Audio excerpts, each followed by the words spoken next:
jump right in. My name's Kristen Pidcock, and I will be your host. I am a senior environmental scientist at CalRecycle. My work at CalRecycle focuses on a variety of compost-related topics, providing technical assistance and finding ways to collaborate on those topics with other agencies and departments, such as Caltrans. We are glad to have you here to join us in discussing the supply and demand of medium and coarse grade compost in California. First, I want to let you know that we are offering Spanish translation services during this webinar. If you would like to use this feature, please select the interpretation icon in your Zoom window. It would look like a globe. You may need to click on the icon with 3 dots typically found at the bottom. We are recording this webinar in both English and Spanish, and the recording will be made available on CalRecycle's YouTube channel. The purpose of this webinar is to share information. This is an opportunity for education and collaboration with the goal of increasing the availability of medium and coarse grade compost statewide. Caltrans contractors use medium and coarse grade compost for construction projects, but having continuous access to this material has been an ongoing challenge. We will also be discussing other uses and how to produce this compost, as well as the opportunities and challenges that composters may be facing when producing this material. We are anticipating that demand for this type of compost will continue to increase. So here is our agenda for today. We're scheduled till 3:30. In the first half of the webinar, we will have presentations. Each will last about 20 minutes, which includes 5 minutes of questions and answers after each presentation. As you can see, we have a lot of topics we will cover. We will be discussing Caltrans compost use and specifications, the U.S. Composting Council's Seal of Testing Assurance Program, also known as the STA Certified Compost requirements, compost filter stock research, and how to use and produce medium or coarse grade compost. We are thankful to the presenters who will be bringing their unique expertise and experiences. In the second half of the webinar, we will have a compost producer roundtable with representatives from Greenwaste, Agromin, California Soils, and San Pasqual Valley Soils, all located here in California. The roundtable will be moderated by Tim Hall, who is a senior environmental scientist and supervisor of the organics unit at CalRecycle. There will be an opportunity for the audience to ask the panel questions as well. So as I mentioned, after each speaker's presentation, we will allow for a few minutes of questions. To submit your question, please enter it in the question and answer pane and identify who it's for. Someone from our team will read your question out loud. To help facilitate Q&A, we will have Jissa Jacob and Mia Kwamamoto, both environmental scientists from CalRecycle's organics unit. The chat function will only be used to share additional resources or links from the presenters. We will prioritize questions that we receive in the Q&A feature and do our best to answer each of them. If we don't get to your question, you can follow up as needed, or you can email us at organics@calrecycle.ca.gov. So with that, I'm gonna hand it off to our first speaker, Ken. If you wanna start pulling up your presentation, I'm going to go ahead and introduce you. Ken is the supervising landscape. Start sharing the screen there. I don't see it yet. There it goes. So Ken is the landscape architect for Caltrans and has over 24 years of experience in landscape architecture. Ken has overseen projects in the Tahoe Basin focusing on compost use. Ken has partnered with CalRecycle in developing workshops on compost use and worked with the USCC coordinating compost industry for product availability and quality. And we're super thankful to have you here today, Ken. I'll let you take it away.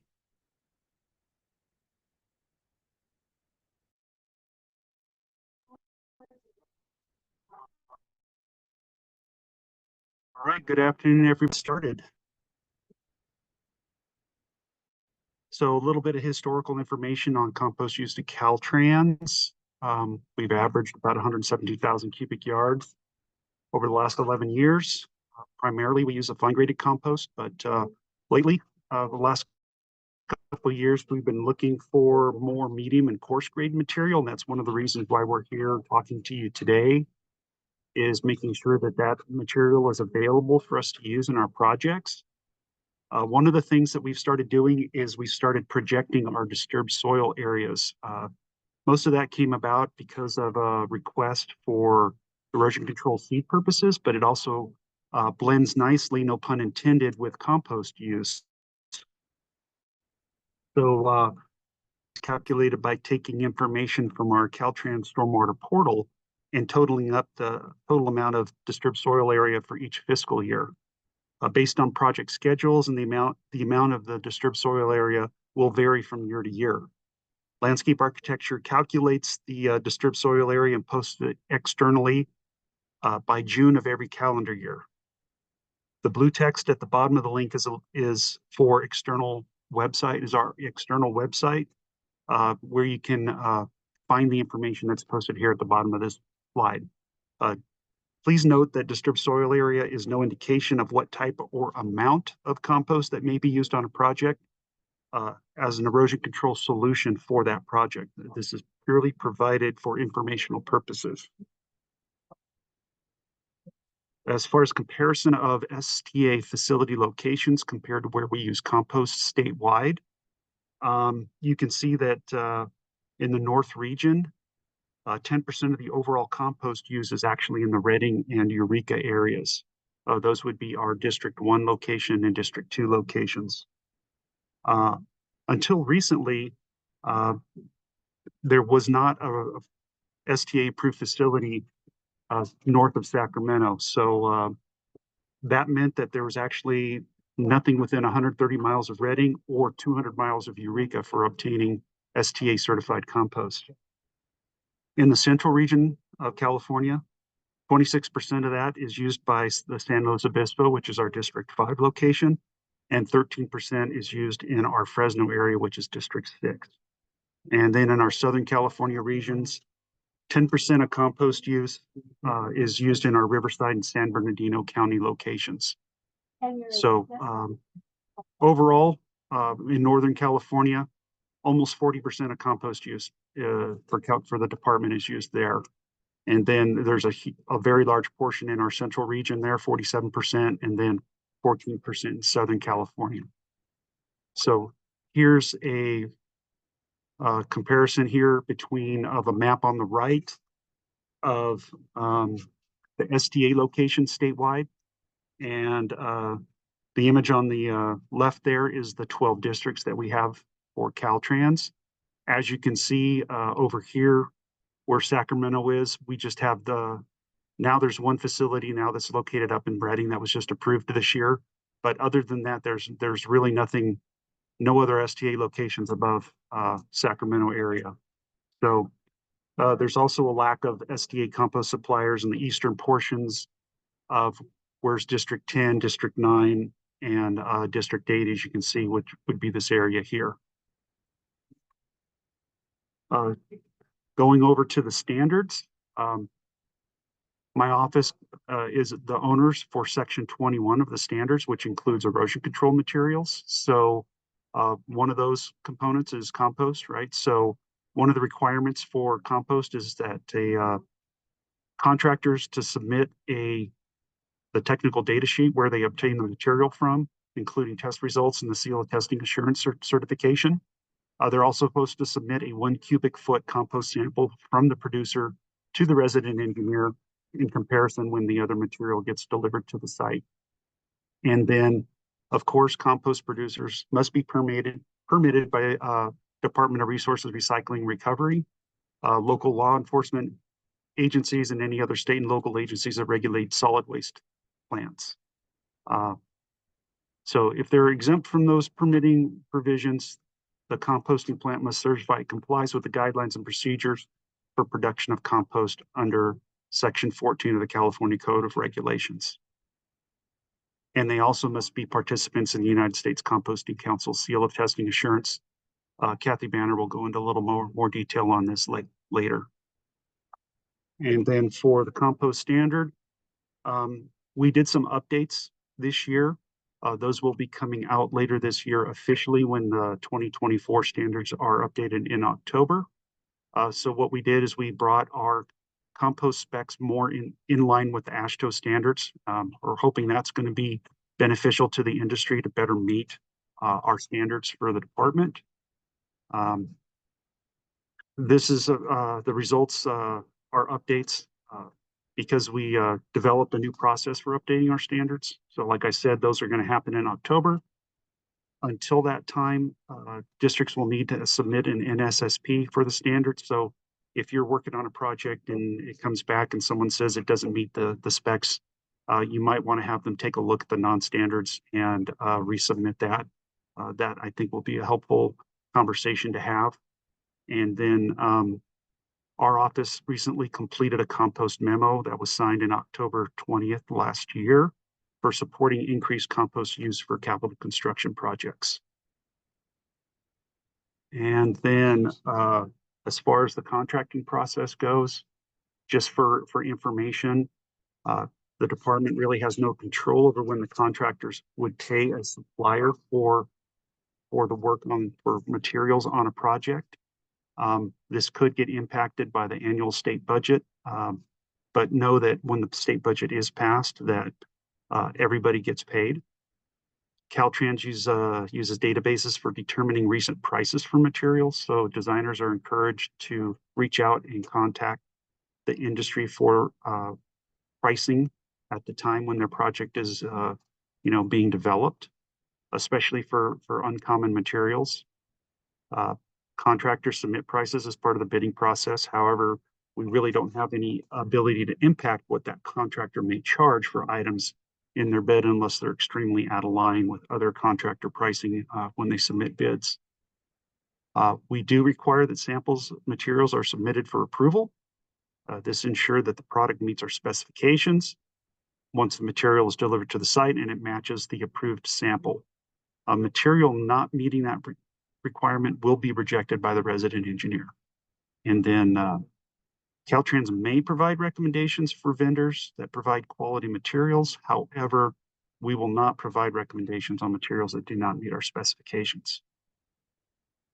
And that is the end of my presentation.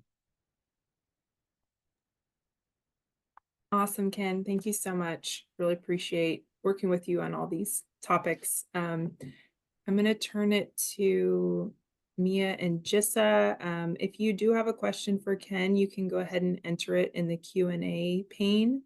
Mia and Jissa, do we have any questions for Ken at the moment?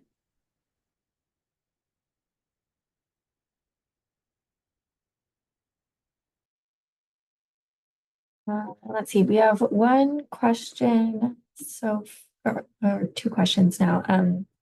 The first question is if the medium and coarse compost that's used for erosion control, if it's considered finished compost, meaning that it's gone through the full active and curing phases of composting that takes more than 62 days per the South Coast AQMD rule.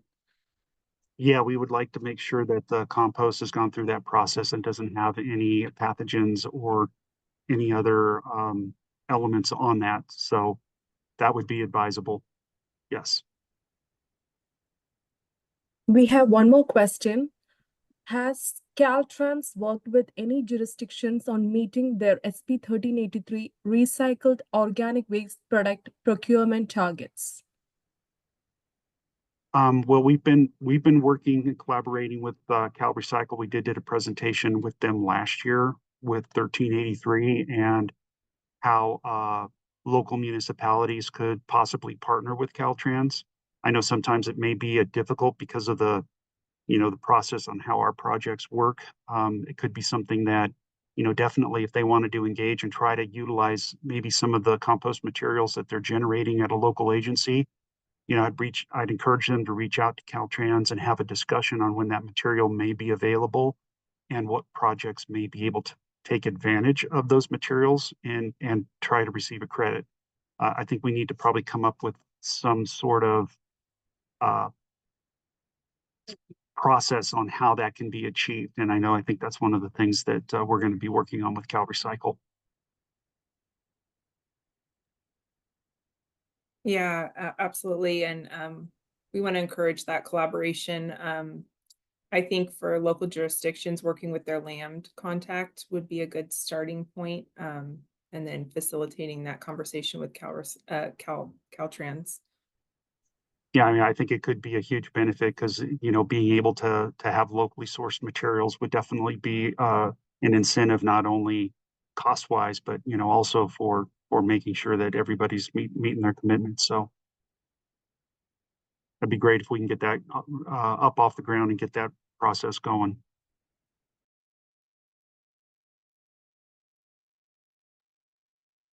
Any more questions there for Ken?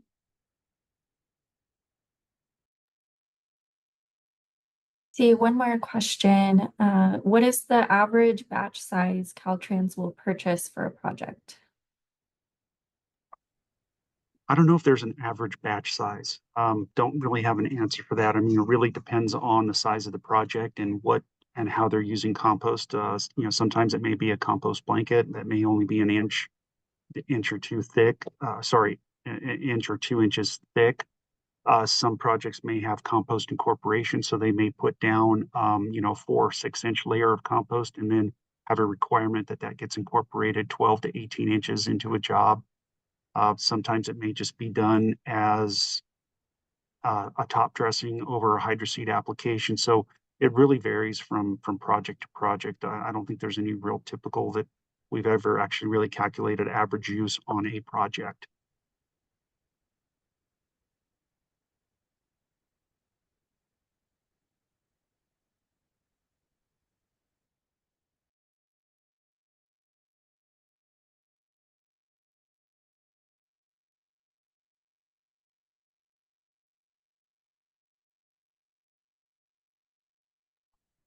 I don't know if are there any more questions?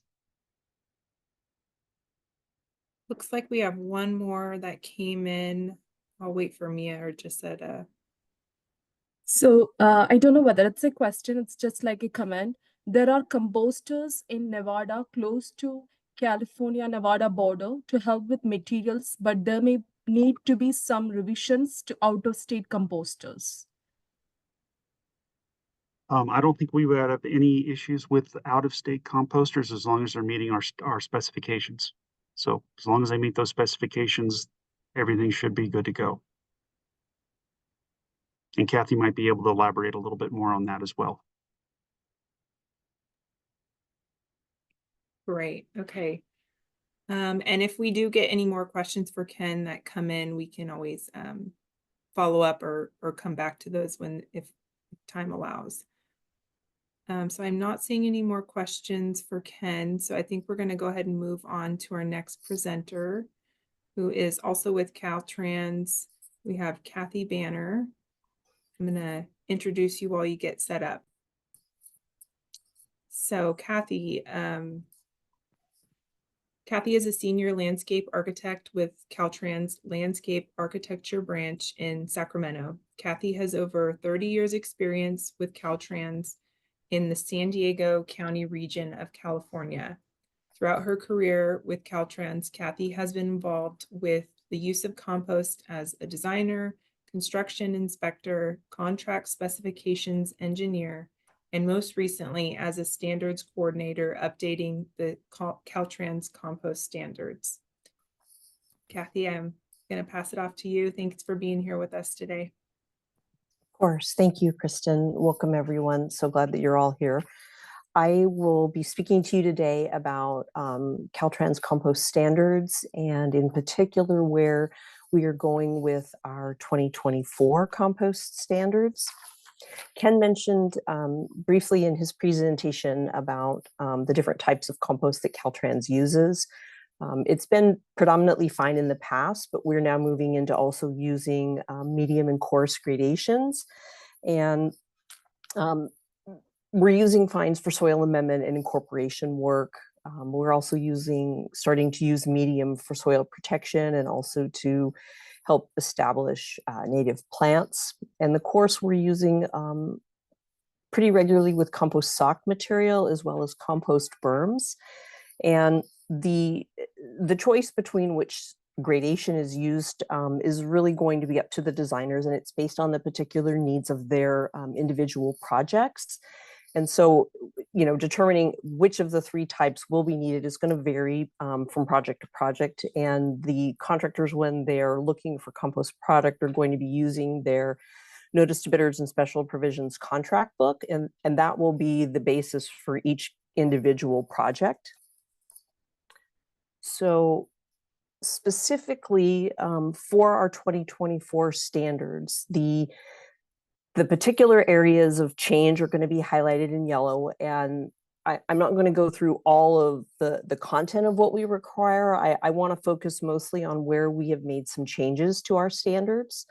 And the first one is going to be having the seal of testing assurance provided with a compost sample at the earlier portion of the project. Previously, we weren't asking for the sample until just before application, and I think that had created some problems in the field where maybe the sample and the certificate didn't come in at the same time, where the resident engineer was able to see the quality as well as have the STA certification. So that was a change that was recently made, as well as clarifying for our folks in construction that we want to have a current compost technical data sheet provided with each compost delivery as required, and that as required is going to be dependent upon the size of the production facility.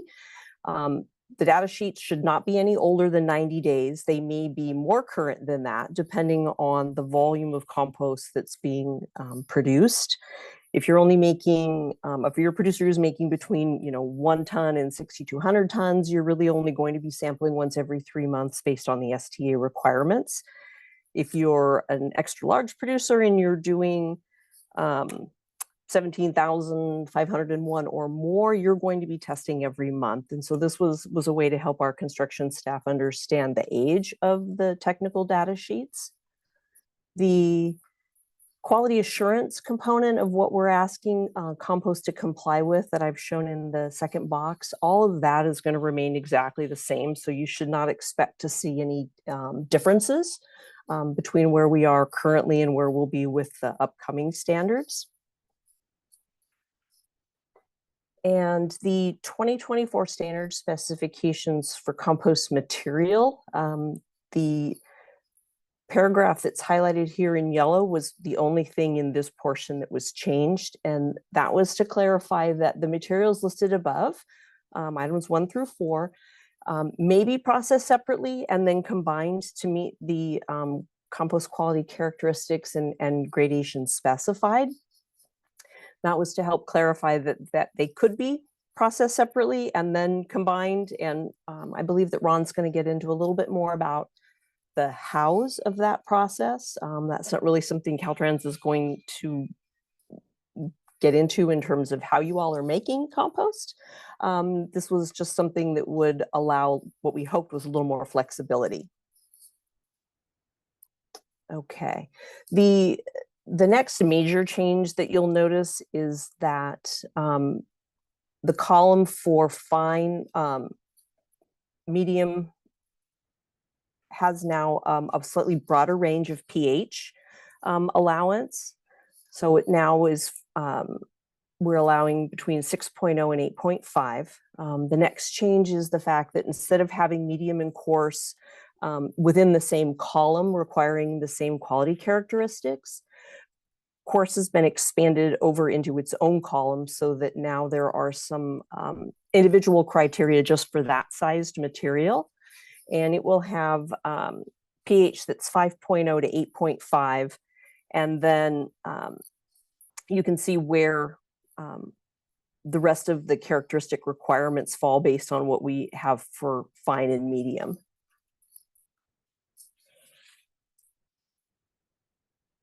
All right, so for compost materials, there's also, it's part of our standards, but it is what are referred to as standard special provisions. And this content you will find in the actual individual project contract books rather than our standard specifications. And for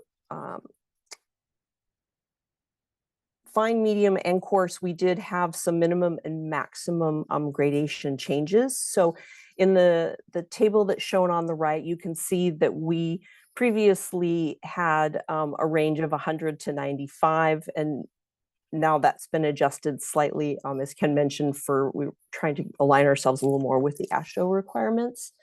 And so the requirement now will be 99 to 95, and previously we had 95 to 40 for the medium gradation, and now we are at 95 to 30, and then also the change from 75 or 55, excuse me, and now is 75.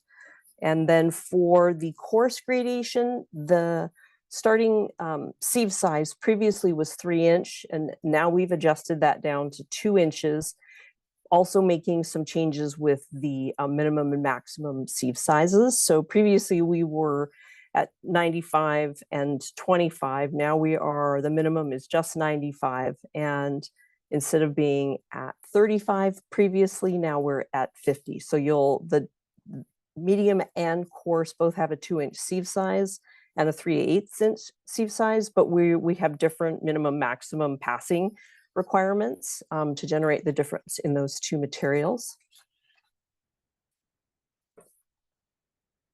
Okay, so the other change in our standard specifications for compost sock materials, previously the content for compost socks didn't exist in the standard specifications book at all. It only appeared in the notice to bidders and special provisions contract books. Now in our standards, there will be a requirement for compost socks to be filled. You're going to be filling the mesh tubing with compost that complies with the quality characteristics for coarse compost under 21-2.02K, which is the section that we just previously reviewed, and as shown in the red box here. So the compost socks will be filled with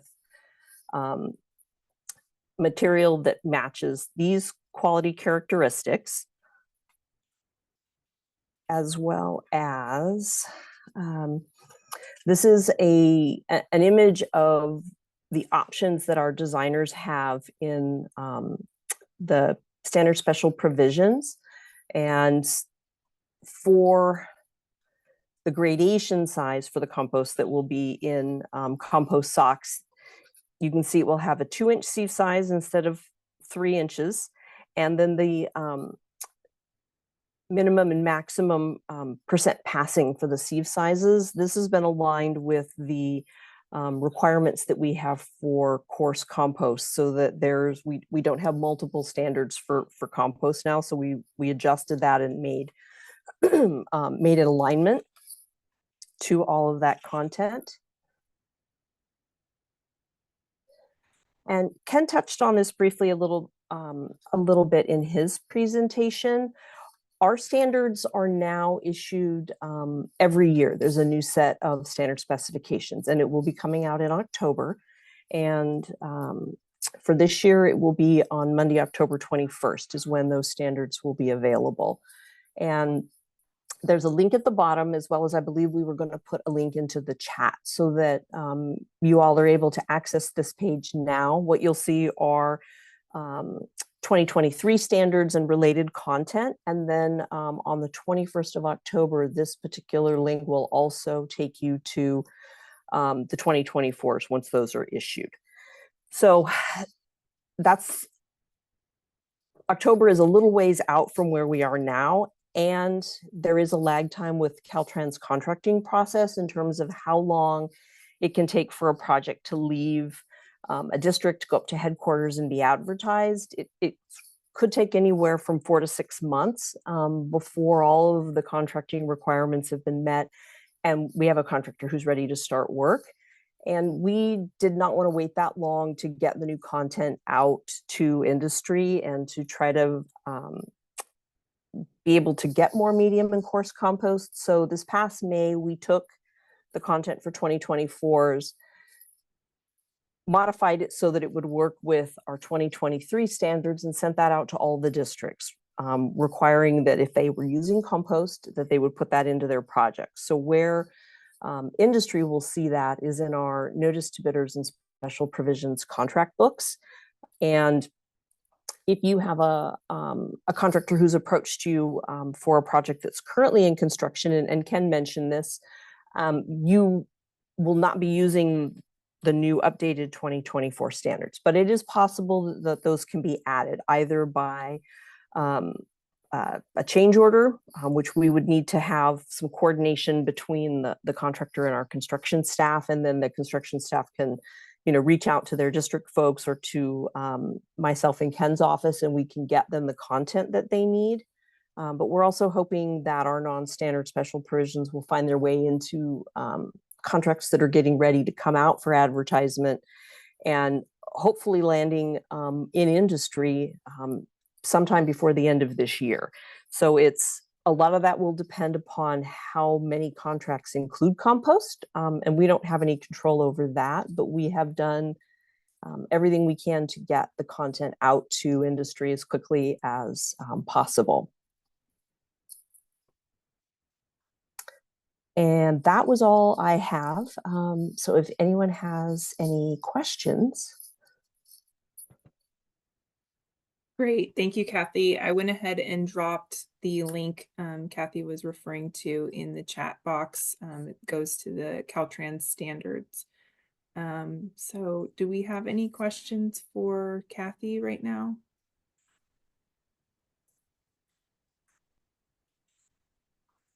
So yes, one question so far for Cathy. If a different pH range is being defined for coarse material, is Caltrans inferring that coarse material has a significantly different chemistry than fine material?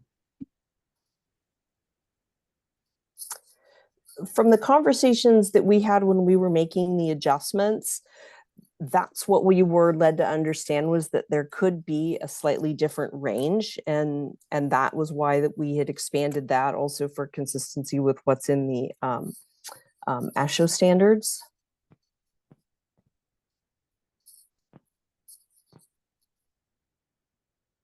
Along with that question, one other question that he thought that once defined, the chemistry and course really provides structure, physical.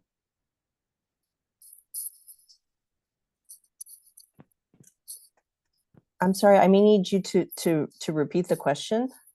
So it's a question, it's the same person is asking one more thing, that I thought that once defined the chemistry and course, it really provides the structure, referring to physical structure.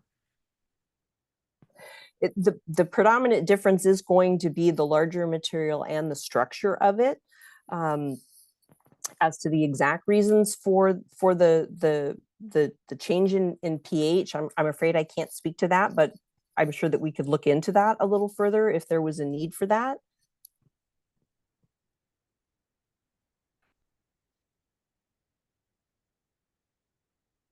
Thank you. Okay, and one more question. Did you consider tightening your standard on plastic contamination?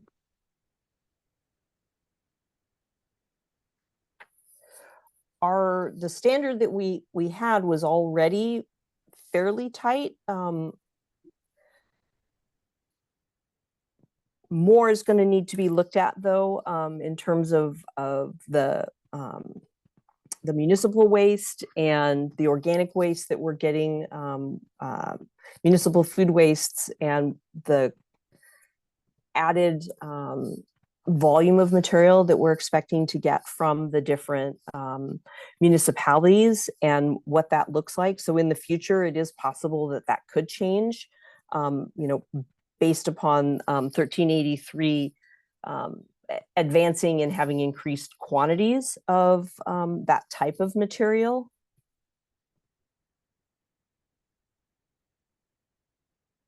Another question, will Caltrans procurement of compost count towards the SP 1383 compost procurement targets for jurisdictions such as LA County? My understanding is that they should, if the materials are being, used as part of the compost that's produced for us. As Ken mentioned in his presentation, we don't currently have a methodology for tracking that, as to whether the material came from, like you said, a facility in LA County and maybe it's used someplace else, or there's a piece of that I just don't know yet how it will be tracked, but I imagine at some point in the future there will be something put together that correlates local municipalities with product that's being produced and then where it's used. Yeah, and I can help a little bit with that. In terms of counting for 1383 procurement, the jurisdiction would need to establish a direct service provider agreement with the third party that is applying and using the compost. So the jurisdiction would need to establish a contract with Caltrans or the contractors using the product for it to count for 1383 procurement. We do see opportunity there. I know, as Cathy was mentioning, it's a little bit challenging with the record keeping component of that. But if you'd like to send us an email to organics@calrecycle.ca.gov, we can do a follow-up with you on that and sort of help you with the direct service provider agreement component of that. Was there any other questions for Cathy? Not seeing any? Okay.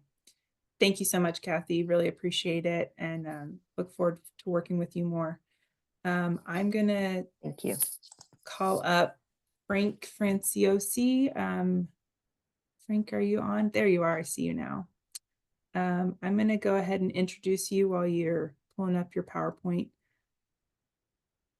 Many of you probably know Frank. Frank is the current executive director of the U.S. Composting Council. He has spent over 30 years working with residuals management and composting, both in operations management as well as sales and marketing. He has experience in professional consulting services, managed facilities, and facilitated turnkey startup of award-winning composting facilities. In 2014, Frank was the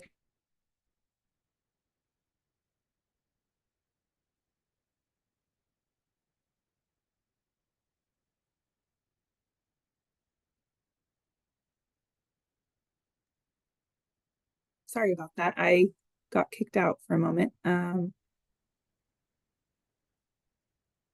Frank received the High Kellogg Award for displaying outstanding service to the U.S. composting industry. Frank, thanks for joining us today. I'm going to hand it over to you before I have any more technical difficulties. You had me worried there for a minute. I thought it was on my end. I know it said quit unexpectedly. That's not a good thing when you're hosting a Zoom webinar. That's okay. No. You can always edit it out, right? Thanks for having me, and I really look forward to this opportunity because I think it's a great opportunity for the composters in California and the surrounding states. And I want to talk a little bit about the STA program. I also wanted to introduce you to Sam Dixon. Sam is our compost market manager. He also manages the STA program. And once we get through with this webinar, we'll forward you on his contact information. Sam's a graduate of Texas A&M University. He's got a degree in agricultural science, and he's worked for one of our STA participants, Whitsley Landscape Supplies in Austin, Texas, as a branch manager. And Sam's just recently come over to the USCC about a month now. So again, any questions that you might have after this, Sam's your man. and he's your contact person, and he can walk you through the whole registration process. So the STA Certified Compost Program has been around for about 25 years now.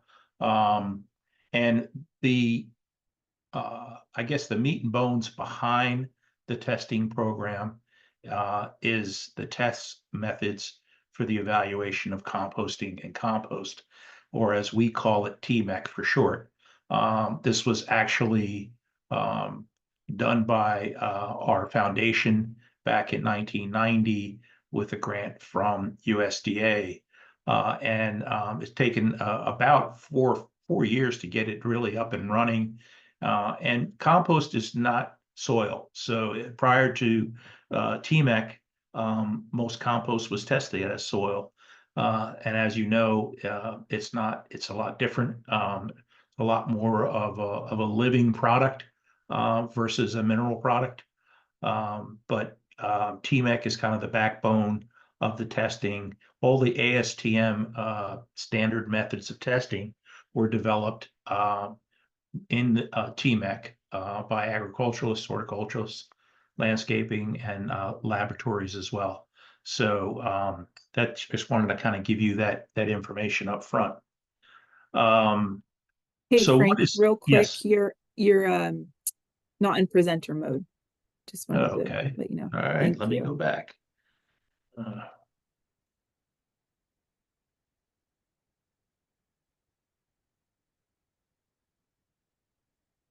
Can you see it now? It's still in seeing the side panel, not in presenter mode, but I can see your slides. If you want to keep going, you can. Okay, I'll just keep going. Okay. Let me try Thanks. this button up here. How about now? It just Yes. went smaller. Okay, well, you remember we did a dry run of this, and like I said, it never works. I know. Works on the dry run, it never works on this. I'll try to make them a little bit larger so everybody can see That's them. perfect. It looks great. We can see the Okay, slides. You can great. go for it. Thanks. So the way we look at the STA program are what we call the 3 C's: clarity, consistency, and confidence. And what do we mean by that? I think when you look at clarity, if you think about a nutrition label, where you're picking up a product in the store and you can see the ingredients and you can see what that is made up of. And the CTDS actually will give you that information. Consistency is around the frequency of testing, the fact that STA participant has to be in a permitted facility, has to provide information on an annual basis, has to sign an agreement, and also being able to sending samples in on a regular basis to meet compliance, as well as to look for meeting specifications. And for this example would be for Caltrans. Confidence, I think, is the other part, which is trusting something like a Carfax, a vehicle history report. That's a great comparison of what the STA program is and what the CTDS represents. A Carfax, when you're looking at Carfax, it doesn't tell you whether the car is good or not. It gives you the information and the history of the maintenance on that car, whether that car was in an accident and so forth. So those are important things to really look at when you're considering a product. So if you look at this slide here now, it's just comparing those 3 things: a nutrition label, the CTDS, and what a Carfax looks like. So a lot of people think that the SDA program is a compost quality program, but quality is really in the eyes of the user, the consumer, the end user. One size does not fit all, because compost is made out of different feedstocks. It's made with different methods. It's matured in different areas. So you really need to be able to look at comparing apples to apples. You really need to look at the CTDS, the Compost Technical Data Sheet, and compare that really to what you're trying to do, whether you're a grower or whether you're a DOT engineer trying to get grass to grow on a slope. You want to be able to meet whatever parameters match up with the specifications of what you're trying to market to. What does it take to be in the program? Again, you need to be, first of all, a state permitted facility. You must manufacture a compost product as defined by the STA rules, which is the annual agreement I spoke with. You must select an approved STA lab. We've got 10 going on 11 net labs now across the country that are in our program. And so you have to be part, when you send your sample, and you have to designate what lab you're sending your sample in. You do have to fill out a chain of custody like you would with any lab. This really gives us the trail of going from where it's sampled, the holding times, and getting it into the lab in time so they can log it in. Just recently now, we are starting to go with all electronic chain of custody. That'll probably actually is turned on now, but we will start mandating that our participants start using the chain of custody electronically going forward, which makes it a lot easier to fill out. It makes it a lot easier for the lab to track. You'll still need to print out a copy to put in with your sample. Submit samples based on a frequency of testing. I'll talk about that. And I think Cathy mentioned it earlier, based on the tonnage that you produce of a specific product is how you register. That determines how frequently you sample.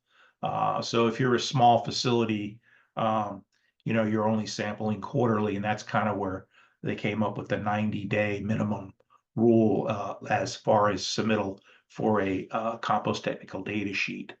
You need to provide a list of feedstocks. That is a requirement. And you need to provide instructions for use. Another requirement, you must pass the EPA heavy metals and pathogen limits. And in California, you must pass both fecal coliform and salmonella. And then you need to sign an annual agreement. So you say, this is a lot of stuff. How the heck do we track all that? So about 2 years ago, we were actually tracking everything on spreadsheets, driving our staff crazy, and we built a database, which we call the STA Gateway. If you go to our website, you'll get instructions on how to log into this gateway and how to start an application. We also use this now. We're going to be using it for our operator certification to track that as well. But it's pretty much a step-by-step process to walk through. We have videos that are available that we can send you to walk you through the process. Every year, you have to renew your agreement and you have to update your information. For example, you may want to add a product, you may want to delete a product. You may be changing facilities, you may be changing contact information.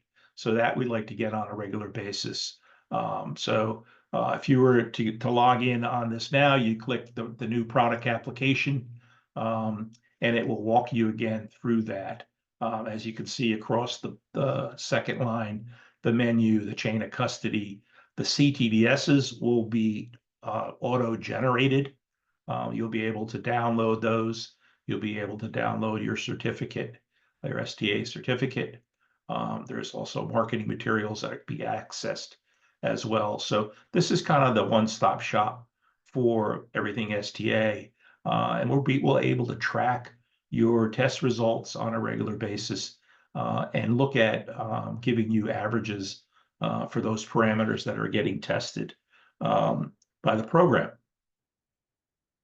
So STA approved labs.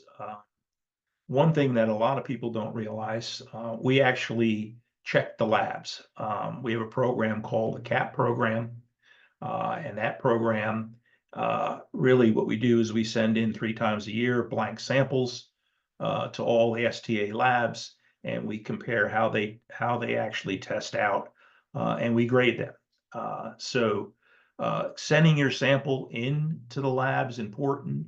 It's important that you use a clean shovel, a clean bucket, that you're getting a representative sample, and that you package that sample correctly. And all this information, again, is available on our website. There's a sampling video, and there's also a sampling guidebook as well.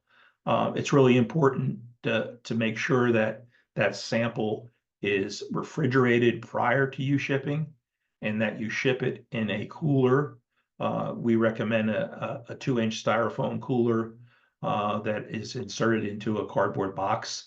These are available online, and we have the list of places where you can purchase those. We also recommend that the sample be put on ice.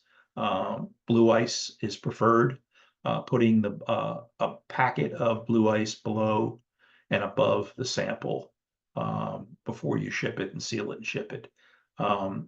So that's the chain of custody form should be inserted in there as well. And you get to pick what lab you want. Again, those labs are available on our website. Testing frequency, you can see based on how many tons you produce. This is wet tons, is based on your frequency of testing.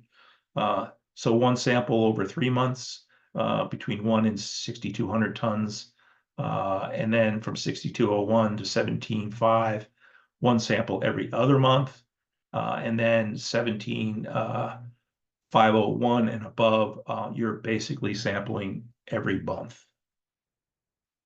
In California, Soil Control Labs is the lab that most all of the California producers are using, and that's the contact information. And again, you can get this on our website, and we'll have it available as well for you after the webinar. A lot of people ask, oh, what it's going to cost me. We have you don't need to be a member of the U.S. Composting Council to be in the program. However, there is a significant discount between non-member and member rate. Your first product is member rate $775, non-member rate is $1,125. And again, that's based on wet tons. There is also additional products. If you wanted to add another product, for example, in this case, if you had a fine, medium, and coarse product, all those products could be registered as separate products. After the first product, the price goes down. And then we have a section called derivative products. And this is another area where under derivative products, we have what we call alternate sized product, also a blended product, which I'll talk about in a little while. Some of you that are producing really fine compost and you wanted to add in a composted mulch and blend, you could register that and get that tested to meet the coarse or the medium grade for the Caltrans projects that we're talking about today. So again, derivative products are either alternate named, alternate size, or blended.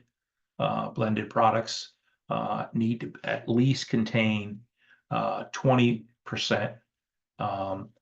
STA compost in it in order to be considered a blended product in the program. So how do I register? You can register normally as a regular product. You follow the instructions through the gateway.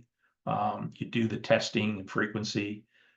You have to select your tonnage. You need to send a sample into the approved lab.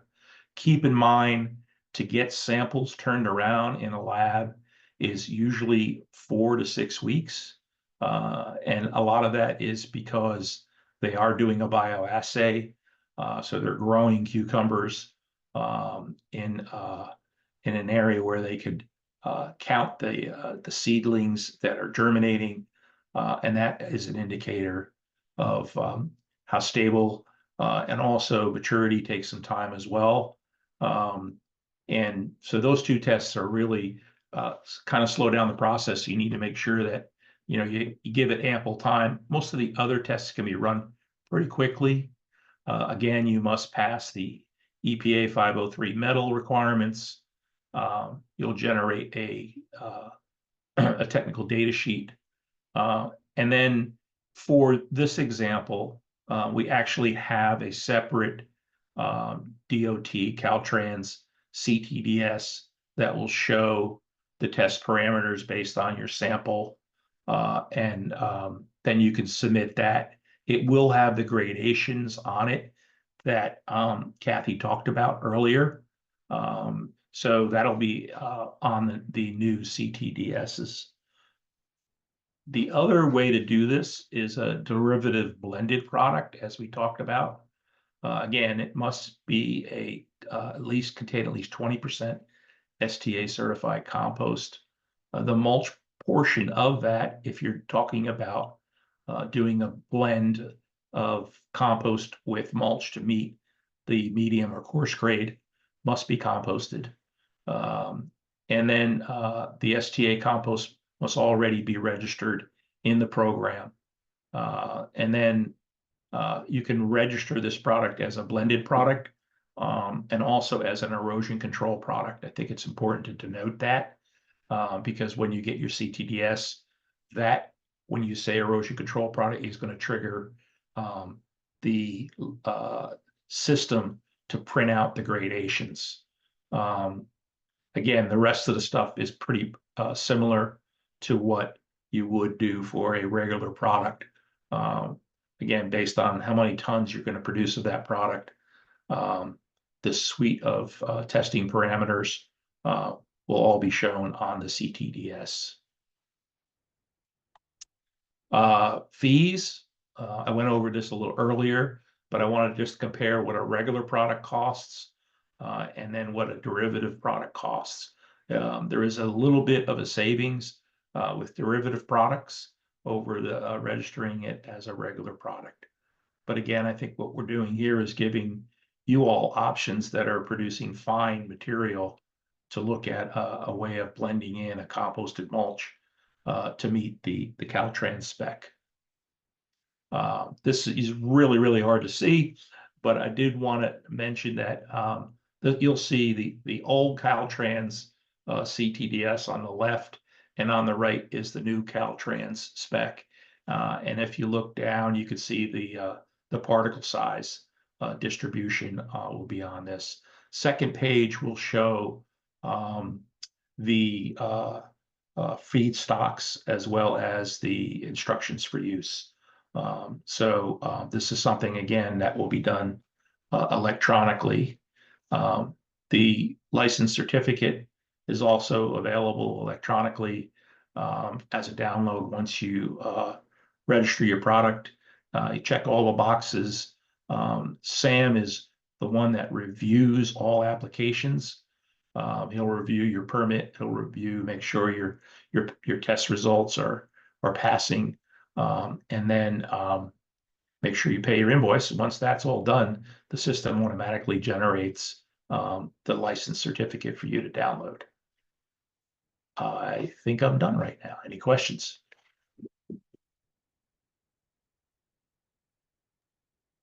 Thank you, Frank. Great information there. A lot of information. Do we have any questions? I didn't see any come in myself. I don't see any questions right now in Q&A. Okay. Looks like you're off the hook, Frank. If any Great. questions do come up, please go ahead and submit those in the Q&A pane. Again, thank you, Frank and Sam, so much for your participation. We are going to switch gears now and get into some CalRecycle research that was conducted recently. So I'm going to go ahead and introduce our next presenters.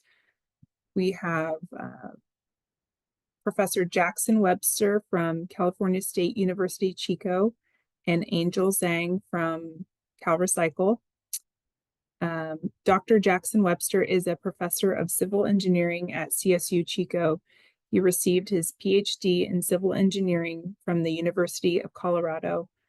Dr. Webster's research has primarily focused on remobilization of mercury from soil during wildfire and the subsequent geochemical cycling in burned watersheds across the Western US. And then we have Angel, who is an environmental scientist in CalRecycle's statewide technical and analytical resources branch that supports SB 1383's climate change goal to divert organic waste away from landfills. Angel serves as a technical advisor for grants involving compost facilities and technology. Angel's also interested in the area of repurposing organic waste for useful products such as compost filter socks. For this research, Angel served as a contract manager and contributed to the preparation of the final report. And guys, floor is yours. You can go ahead and take it away, Angel and Professor Webster. Hey, Professor Jackson, would you like me to share my screen instead? Get started. Sorry, let me just pull up my presentation.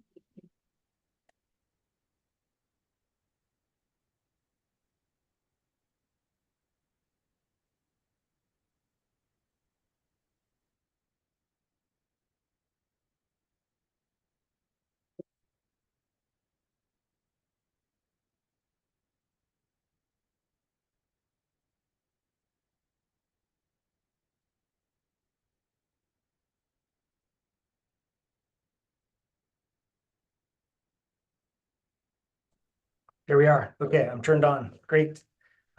Yeah, thank you for having us. Let's I'll go ahead and share this screen if that's okay.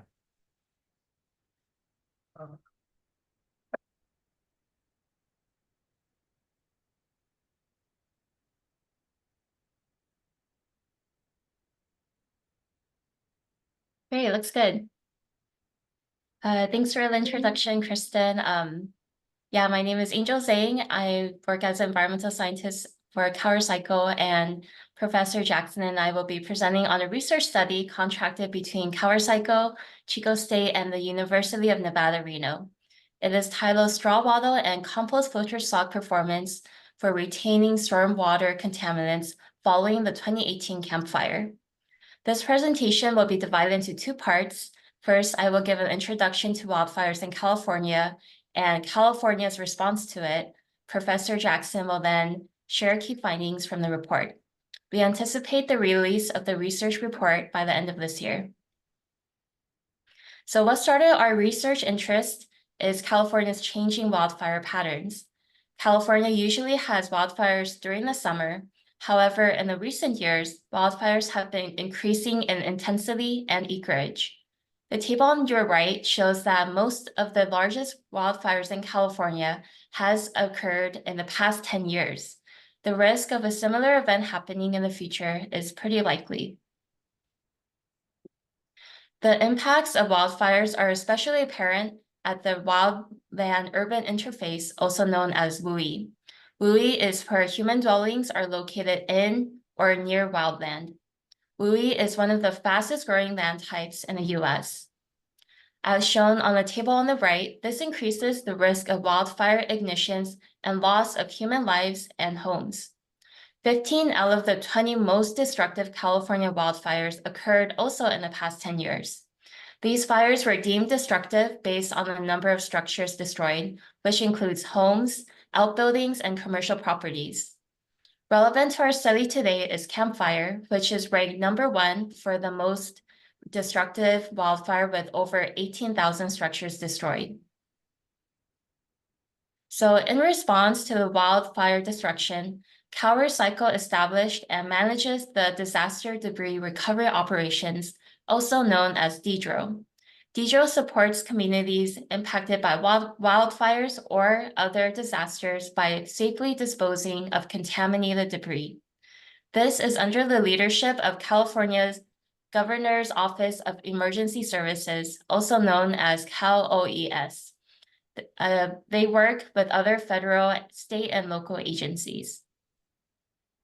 So DDRIL works in 2 phases, just to give you a brief overview. During phase 1, known as household hazardous waste removal, DTSC comes in and clears the property of visible hazardous household waste and asbestos.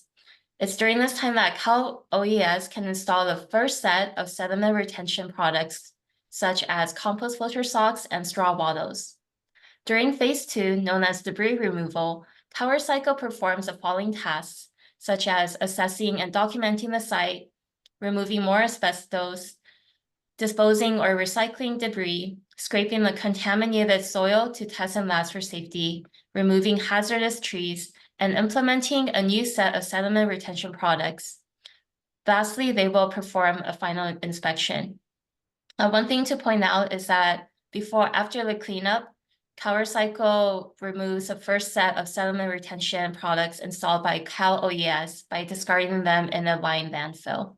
Placement of the second set of sediment retention products requires a right of entry and is the last step before returning the property back to the homeowner.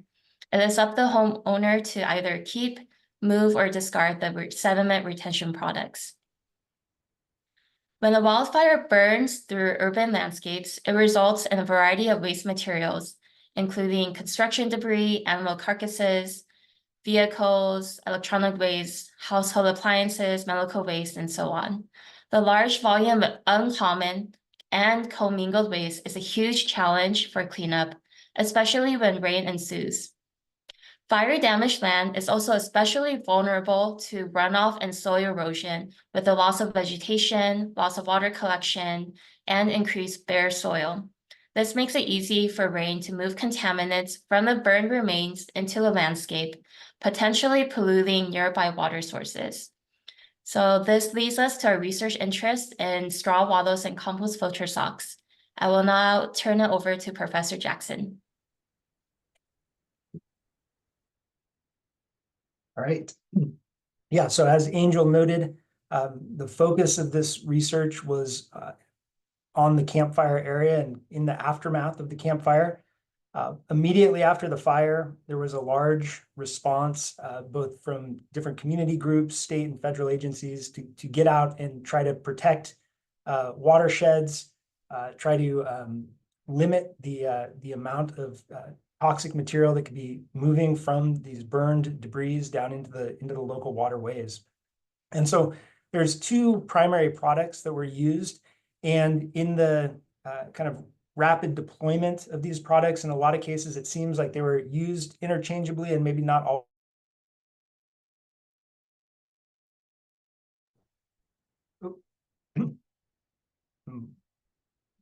Can you all still hear me? Sorry, I got a weird notification there.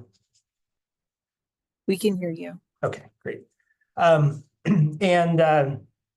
So primarily the straw, which you see on the left-hand side of this picture, this straw wattle is used primarily for erosion control and limiting soil movement on slopes, but it was also used a lot around, in what you see in the picture here, around burned structures, around vehicles, trying to limit the transport of ash and material down into waterways. Similarly, and what you see on the right is this compost filter sock. And this compost filter sock uses compost overs, so larger materials inside of this nylon sleeve. And these were also placed around buildings, burned structures, vehicles. They were also placed on impervious surfaces like asphalt around drop inlets, like you see here on the right-hand side, trying to keep sediment from moving into the stormwater system. So after the rain of that winter season, all of this material was still left out on the landscape, and we saw an opportunity to do a study to look at really the efficiency of these products in removing contaminants or taking up contaminants into the material. In other words, we were really curious, are these working as kind of filters for various contaminants that might be on the landscape after fire? So we were curious about the concentrations of the different contaminants and kind of what levels might be in these products as well. Do they get contaminated to a point where they would need to be treated as hazardous waste? And so we wanted to do a side-by-side comparison to just see how the straw and the compost materials performed, and are we seeing any major differences? So that's what I'm going to get into here. So to give you a sense of the number of structures that were destroyed, Angel said 18,000. They were fairly dense within the perimeter of the town of Paradise. So this is, while it's not really an urban setting, it is this definitely this kind of wildland urban interface. A lot of forest material, or like trees and shrubs throughout the town. But then a lot of buildings in a fairly confined area, so a lot of urban material that burned. And we tried to collect samples from different landscape types. So there were residential areas, there were commercial areas, and then we also looked at some mobile home parks. And all of these had some different characteristics that we were interested in. So we collected the materials, the straw and the compost from these different locations, as well as the sediment that was retained by these materials, and analyzed them for a suite of different chemicals. And by the way, we also collected unused control samples that hadn't been placed, but that were on site in Paradise, but they weren't actually used in the field. And we used those to compare and figure out how much accumulation of different contaminants occurred. So we selected some different types of contaminants that might be present. We had some ongoing work over this winter of the campfire where we were looking at metals and stormwater runoff. So we knew that the metals were elevated. We also knew from some of our, and by the way, there's a study that was just published earlier this year by Meazzi et al., which is the result of all of that work. That's our campfire water quality paper. I'm happy to share that if anybody wants to get in touch with me later. And we also had done a little bit of non-targeted analysis looking for various chemicals that might be in the stormwater, and PFAS was detected. So we thought there's a good chance that there are PFAS in the stormwater materials. And then pentachlorophenol was another chemical that we found fairly frequently in runoff from around the campfire. And pentachlorophenol is a precursor for dioxins. So it seemed very likely that dioxins would be present, but nobody had really looked into this. So those were the three classes of compounds that we were interested in. And we did the metals in-house, looking at digesting the different materials and looking at these various metals. We also then contracted a lab to do the PFAS and the dioxin analysis externally. So jumping into some results, these are the metal concentrations, and what we're looking at is a side-by-side comparison. So on the left-hand side are the metal concentrations in straw wattle, and on the right-hand side are the metal concentrations in compost filter socks. You can see the concentration. We're going from 1 to 100. This is on a log scale. So in the straw wattle, you can see that most of the metal concentrations were below 10 milligrams per kilogram. And then as we look over to the right, you see the metals in the compost filter socks, and we have about an order of magnitude increase in the concentrations of metals. And by the way, these are control corrected, which means that we subtracted out the background metals that were present in the straw material and in the compost material. So this is the accumulated metals after being in the field for this winter period. So as you can see, the straw wattle retained a lot less metal than the compost filter sock. By the way, there's a couple bars for arsenic there that are the diagonal hatching, and that indicates that these concentrations were above kind of a threshold for a maximum contaminant goal. So these were, exceedances, if you want to think about it that way. So in any case, we're seeing a lot more metal retention in the compost filter sock. And this, by the way, this is the sediment. So kind of thinking to that compost filter sock data that I just showed you, very similar.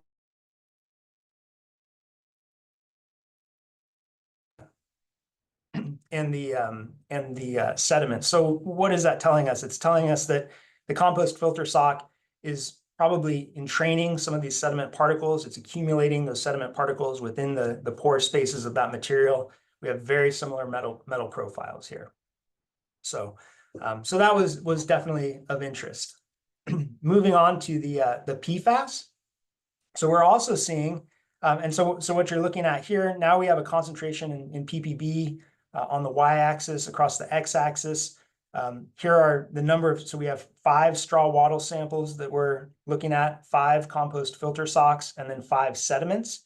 And you can see that in the straw wattle, those 2 little red bars down just over the 0 line, the axis, those are indicating that we had 1 compound detection, some netphos that we found in the straw wattle, but that was it. But when we look at compost filter sock and we look at sediment, you see that we have more detects and more a greater distribution of the different PFAS congeners, and they're fairly similar to each other too. So we see kind of the same distribution, at least in a couple samples, between the sediment and the compost filter sock. Again, kind of pointing to sediment-driven transport and the accumulation of that sediment within the filter socks. Not seeing that in the straw wattle. And then finally, when we looked at the dioxins, and here.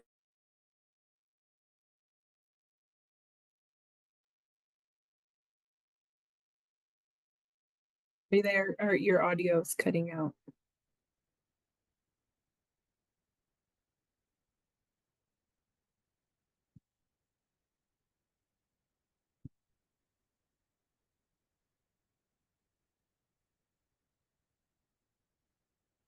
Like we may have lost him.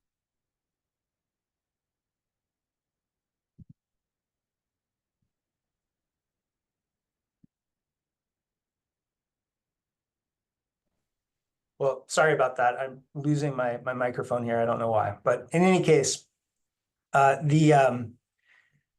we didn't see any dioxin accumulation in straw, but we did see dioxin accumulation in the compost, and that was kind of similar to what we saw in the sediment. So more dioxin being transported in the sediment, and some compost filter socks did have dioxin accumulation, primarily OCDD, which is known to be a dioxin formed during kind of open combustion, biomass combustion, among other things. So, so in general, once again, we see that the compost filter socks are accumulating contaminants, straw wattle not accumulating contaminants.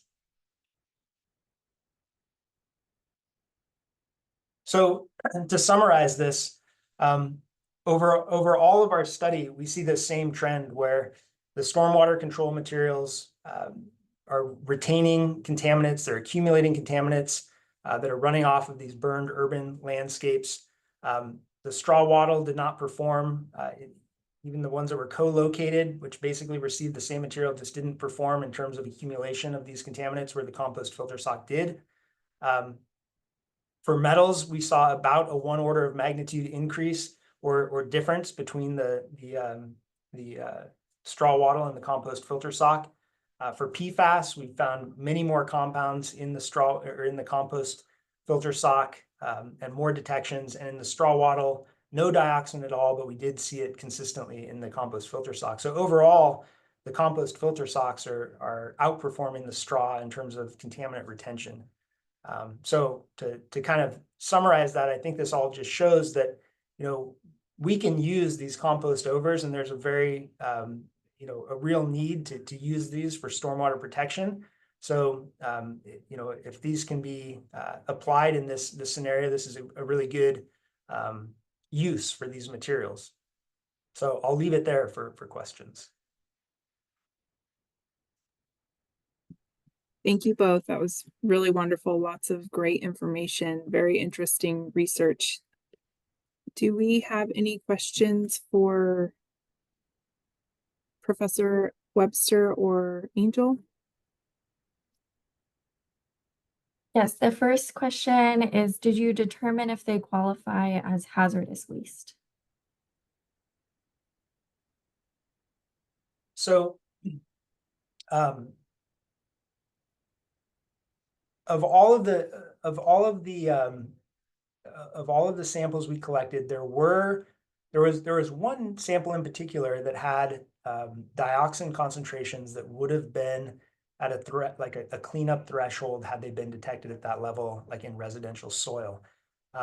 So this is a TEQ, or a toxic equivalency quotient for dioxin, above 50 picograms per gram. And so it was very borderline. But to me, when we find that level with such a limited number of samples, right? We're only talking about 15 samples. To me, it points toward there probably being, more of these hot spots throughout Paradise and or throughout a kind of post burn disaster area, where there probably are some of these materials that do exceed a hazardous waste threshold. So I think, caution should be used in terms of cleaning these up and thinking about how to dispose of them correctly, and probably an error toward the side of them being hazardous material. Yeah, and I can jump into, from the CalRecycle operations side, the debris removal operation group that I mentioned before, Deidro. Currently, what they're doing with all of the debris, including the ones, including the compost filter stalks as well as straw wattles, what they're doing is they're disposing them at a landfill that is approved because it is lined. So that's currently how the materials are dealt with, and it's not going to any kind of hazardous landfill.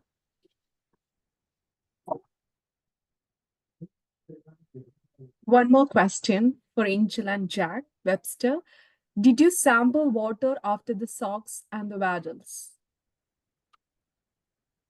Sorry, after the what? So it's just written after the socks and waddles. It's not that clear. I think I understand, and somebody could correct me if I'm wrong, but I think the question has to do with whether we looked at water upstream and downstream of the socks and the wattles, and the answer is no. We didn't have any field study associated with this. We weren't in the field during the rain events. We just collected after, at the end of the season, after they'd been exposed to the stormwater for a full, water year. But good idea for a future study. And one more question came in. Were compost berms tested along with socks? No, we only tested compost socks. Yeah.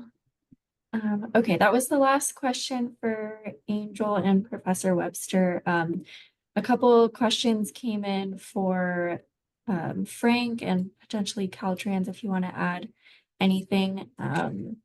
The question is, many times the same compost batch can make multiple size gradations of products, and you will have differing CTSD reports based on sizing.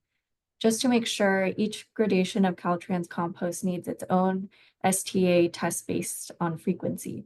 So if a producer is making 3 fine, medium, and coarse, they would need an STA test on each product based on frequency, even if the material is coming from the same compost batch. That's correct. And then I'll read. Oh, you can take the next sentence. So there is one more question as a follow-up. Our company switched STA labs due to turnaround time, and the new lab does not provide Caltrans specific CTSDs. Do we need to have the Caltrans specific CTSD, or should use a California specific lab? If you check, if you're logged into the system and you check your lab, you should only select one lab. And I know that soil control lab should provide you with a CTDS that has a Caltrans CTDS. They don't have the new one, they have the old one. But once we go electronic, you'll be able to get those directly from just logging into the gateway, and it'll be there automatically. Right now, the labs are generating the CTDSs. In the future, near future, in the next month or so, the USCC will be generating the technical data sheet based on what parameters the lab has loaded into the gateway. So it'll be done all electronically. The good thing about that is we'll be able to track all these parameters nationally for composts made across the country that are in the program, and also be able to compare feedstock as well as method. So the data that we'll be collecting now we'll be able to aggregate it and analyze it.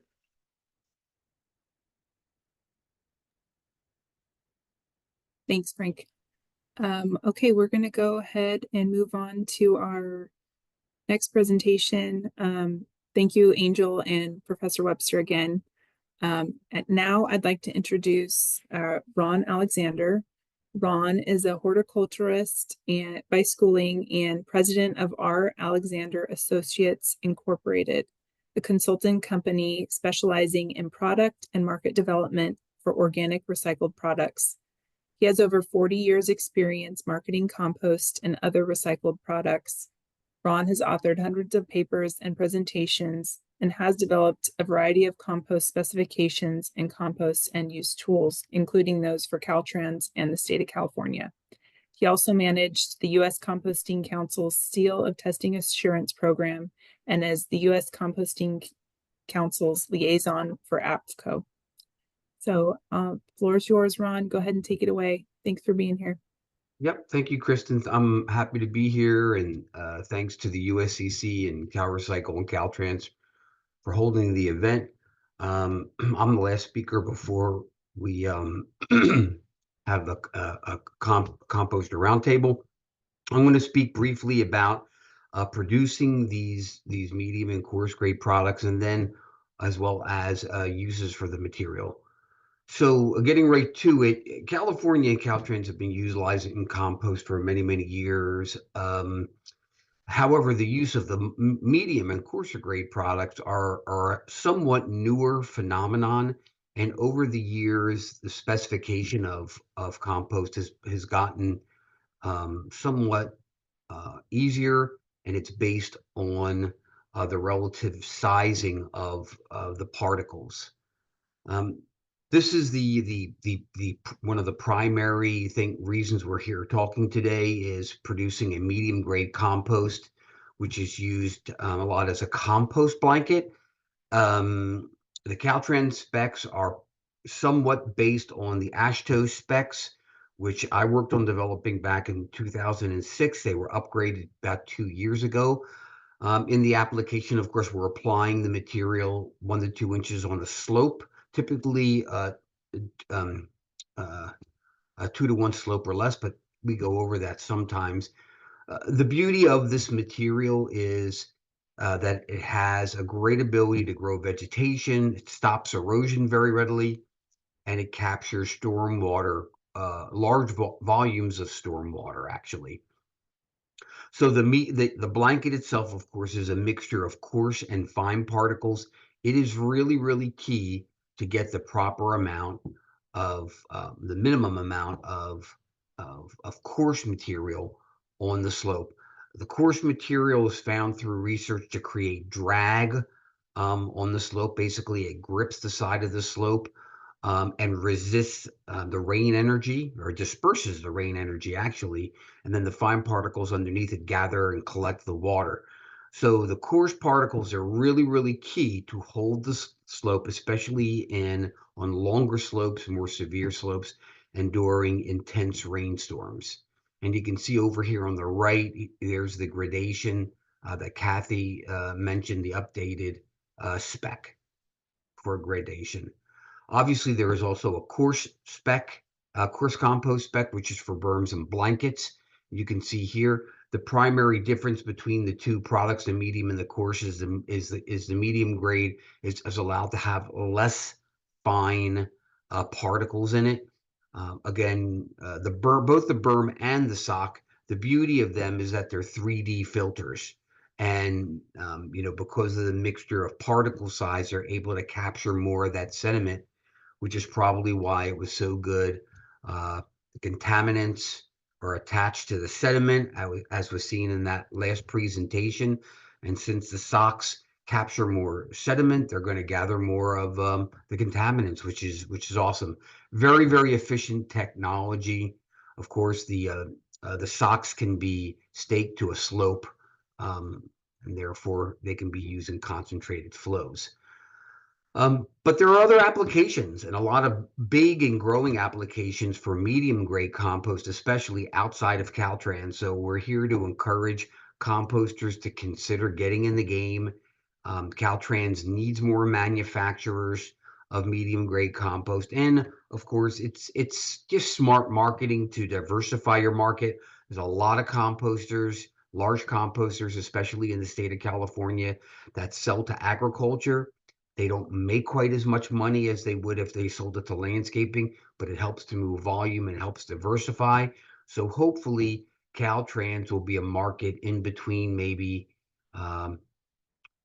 value-wise, perhaps in between landscaping and agriculture. And it may be as good as landscaping. We'll see. So other applications for these medium grade composts, coarse composts, or I should say medium grade composts, and sometimes their overs are reground and remanufactured into composted landscape mulches. The gradation of these materials are based on what you're using it for. These materials can very easily be SB 1383 compliant. So if they're being used on municipal projects, and of course, they could be produced from clean compost overs. And the beauty is that we have found that these composted mulches help grow plants better. There was some landmark research done at Ohio State University many years ago, comparing composted mulches to more wood-based mulches made out of the cambium wood of the mulch, the white wood. And there are a lot of benefits, from improved nutrient cycling to more soil microbes and the reduction of disease. Also, the plants actually grew larger and had more buds. So there's some very interesting information there on the benefits of using these composted mulches. There's also been work done in California showing all of the mulches to the top of this table were all made out of composted yard trimmings. Bottom line is, this combination of coarse, medium, and fine particles in this material holds more water. So if you're using mulch, and it's really, really important to hold as much water as possible, these composted mulches, these medium composts, really are very, very effective at holding water. We've also found that a very similar kind of compost is less combustible, which is a big, big deal for California. There was really great research done by the University of Nevada, done by Stephen Quarles and a team of university people. And that research has been replicated many times, and it shows these composted mulches are less combustible. Some of it probably has to do with some of the soil content in the mulches. And as we speak, over this past year, there was actually a replication of the study just done again in Marin County using a bunch of recycled and composted mulches, and that research report should be out this fall or winter. So very, very versatile. And on top of that, I was very, very instrumental on this one, on experimenting with the use of medium grade compost as creating a less floatable mulch for bioretention features.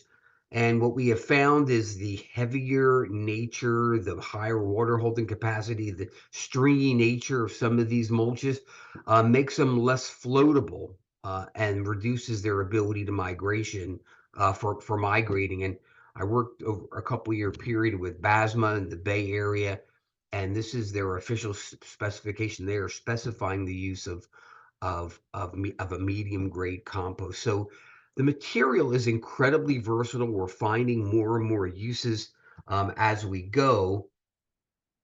And so the thing we should talk about next really is how do you go about producing this material? It can be easy, it can be hard. A lot depends on your facility and your feedstocks. But there's three primary options. You're going to have if you have a clean feedstock, a yard trimmings, you're going to grind it and compost it. And in some places, like in Texas, where I did work with the DOT, some of the compost actually met the gradation. So if you're lucky, that does occur.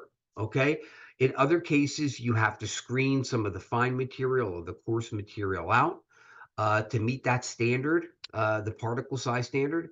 And if you have a more dirty feedstock, contaminated feedstock, what we see people doing is taking material, screening it very finely, and then blending in the appropriate volume of clean compost overs or composted wood. And as Cathy mentioned early on from Caltrans, that you can mix materials to make a product acceptable for Caltrans. Remember, the key to doing this is finding or creating a clean source of a woody fraction. Some composters who are getting combined feedstocks from households, and they're somewhat dirty. When they get landscapers dropping off green waste, they'll process that material separately to have a clean source of overs to blend with it. Other companies are cleaning their overs or adding actually clean wood, which is aged and composted. But the bottom line is, if you don't have these clean compost overs or a coarse fraction or a clean feedstocks, it's really, really hard to make this product. So realistically, not every composter is gonna be able to do it. While we were going through this process and talking to composters about making these products, a lot of obstacles got brought up, and there was a lot of myths, a lot of things that people were concerned about, and I'm going to go through a few of them before I finish up. So the first one is, someone said, well, what are we supposed to do? Just make this medium or grade, coarse grade compost and just make big piles and just wait for an order to come in? That doesn't seem to make sense. Well, that's not a likely scenario. Okay. So in most cases, what's going to happen here is composters are going to sell their product to landscapers or erosion control contractors, or general contractor, but not to Caltrans. Okay. They'll negotiate a price and payment terms with that purchaser. So what will happen is a composter they'll provide a quote to this potential end user and track whether they win or lose the bid. So if they win the bid, the composter and the buyer, the contractor, will be in discussion on timing. Okay, when the material is needed, and based on that, that's when a composter is going to start producing the material. But in most of these Caltrans products, you're going to have a 6 to 12 month notice to prepare. Okay, it's not going to be a tomorrow thing. Most composters, though some will, most compost will not likely stockpile the products on an ongoing basis. They won't even produce it until they know that their contractor won the bid, and hopefully there's a purchase order in hand and a production schedule is confirmed. Okay, so that's hopefully that makes that part easier. Now, when it comes to producing the product, there is a investment in producing the product. There's no doubt about that. Hopefully your costs for doing that experimentation is going to go into the overall cost, the sale price of the product. Okay, if you have a typical process for trying to come up with the proper product to meet Caltrans standards, if you have a clean feedstock, the first thing you're going to do is take your standard products and probably test them testing for very specific testing parameters or the full spectrum, and you're going to send it off to an STA lab, right? And you're going to see how far off you are, if you're off, with your gradation and pH and everything else. Now, if it's just the screen size or gradation, there are some things you can do with hand screens to mix materials and get a good idea of maybe what you have to do out with your equipment. Okay. But once you understand what your product is and you have your best guess on modifying, changing some things out on your equipment or speeding up your drum, then you can test producing larger scale volumes and then have the product tested. Obviously, you have to pick a good sample. So you're gonna, when you make this product, make sure you just don't grab one sample, properly sample. But you should be able to do that relatively simply. Okay. Now, with a contaminated feedstock, you're going to kind of go through the same situation.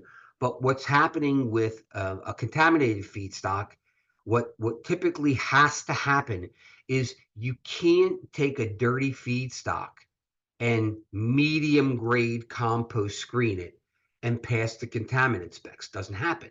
So what people are doing with contaminated food waste is a compost is they're screening it very fine, and then they have a clean source of compost overs or composted wood that they blend back into it. So what they'll typically do, and most people start at about a 50% by 50 to 50 a volumetric mix of coarse material to unders to define compost.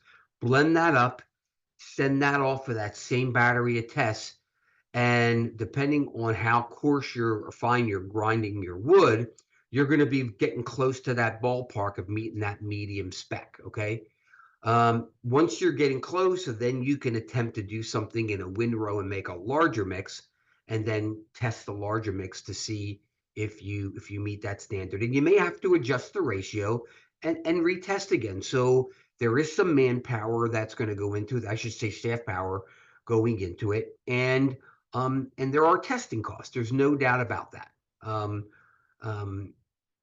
So key aspect here is that you have to make sure that there's very low man-made contaminants in the product. There have been bad happenings when dirty compost has gone out on Caltrans jobs, and we can't have that. And just finishing up here, people will say to me, well, these medium grade composts are more because they're more specialty products, they're more costly to produce, and they can be. They're not always, certainly they're not. If you have clean feedstocks, depending on how you grind and screen, you know, it can save you money. Okay, you can make more product, but in certain instances, it will cost you more money only because if you have high value markets for your wood already, or you know you're having a lot of messing up with testing, having to retest, then it can cost more. But it's one of these things you get pragmatic and you figure out how to do it. It should not be too painful to get there. The one thing I really like about this concept of blending to make the medium is that there are some large composters who have more compost overs and woody material than they have markets for. And then it gives an excuse, it gives an imperative for composters to screen more finely the food waste compost. And by doing so, they can open up that medium grade compost market to Caltrans. So that's all I had to present. I hope that was helpful. I hope I didn't run too fast. I was trying to get us back on schedule. But if I can answer any questions, I'd be happy to do that. Thanks. Thanks, Ron. That was very helpful. I know you've worked for a long time in this space, so appreciate you sharing your expertise with us. And thank you for calling me old. No. Mia just said, do we have any questions there for Ron? Yes, we do have one question now. The question is, if a composter uses both food waste and yard waste feedstocks, can they not provide compost for Caltrans projects? Well, I'm not sure I understand that question. If you produce either feedstock is fine. Of course, there's no such thing as a pure food waste compost. There's always a woody fraction in there. But you could make potentially a fine compost that meets the fine compost spec. That's a soil incorporated compost, and then use the yard trimmings, blend them together, or overs to make a medium or a coarse grade product. And that's kind of what I think is going to happen more and more. I hope I answered that question. Thank you. Yeah, I think that answers the question. If it didn't, please post a follow-up in the Q&A. Okay, thank you very much. Thanks, Ron. We are gonna switch it over now to the compost producer panel, which is moderated by CalRecycle's Tim Hall.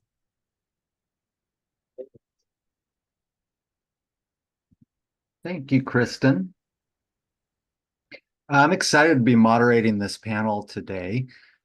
We have 4 compost producers on the panel. I'll introduce them in a minute. But first, I wanted to acknowledge the speakers and the excellent presentations we heard here today. We heard about Caltrans' use of compost and their need for more medium and coarse grade material, erosion control, as well as an overview of the Caltrans contracting process. We also learned about the Caltrans composting standards and specifications, including changes that are coming later this year. We heard from USCC about the process producers need to undertake to get their compost certified to meet Caltrans standards. And then Ron talked about the various uses of medium and coarse grade compost and a few of the challenges that composters face in trying to meet those Caltrans specs. We also learned about an emerging market using compost filter socks to filter post-wildfire pollutants from contaminated stormwater runoff to prevent pollution of our waterways. So now we're going to turn to the panel. Today we have Beto Ochoa, Connor Davis, Craig Kalagi, and Dave Green. Beto Ochoa has over 12 years of experience in composting. His role at Z-Best Composting includes market development of organic waste products and SB 1383 compliance. Z-Best Composting is a leading supplier of high-quality compost in Northern California. Connor Davis is the owner and president of California Soils, Inc., which has been in business since 2003 and focuses on vermicomposting, soil blending, gypsum, and composting. California Soils specializes in converting waste products into high-quality soil amendments. Craig Kalagi is the former academic advisor, field plant pathologist, and county director for the University of California Cooperative Extension in Santa Clara County. He is a past board member of the California Association of Compost Producers and is the current business development and sustainability manager for San Pasqual Valley Soils located in San Diego County. And finally, as Agromin's chief operating officer, Dave Green is responsible for the transformation of organics into high-value compost and mulch for use in sustainable agriculture, landscaping, and the retail market. During his 20-plus years with Agromin, Dave has developed programs to effectively market and sell and distribute over 10 million cubic yards of compost, mulch, and soil amendments. So if the panelists could turn on their cameras and their microphones, we'll get started. Are you guys all there? Sorry. We're here. Okay. We've heard a lot about the demand for medium and coarse grade compost today. We've also heard that it's becoming more difficult for Caltrans to find this material. So now I want to hear from the supply side. If you have questions for the panelists, please enter them in the Q&A pane.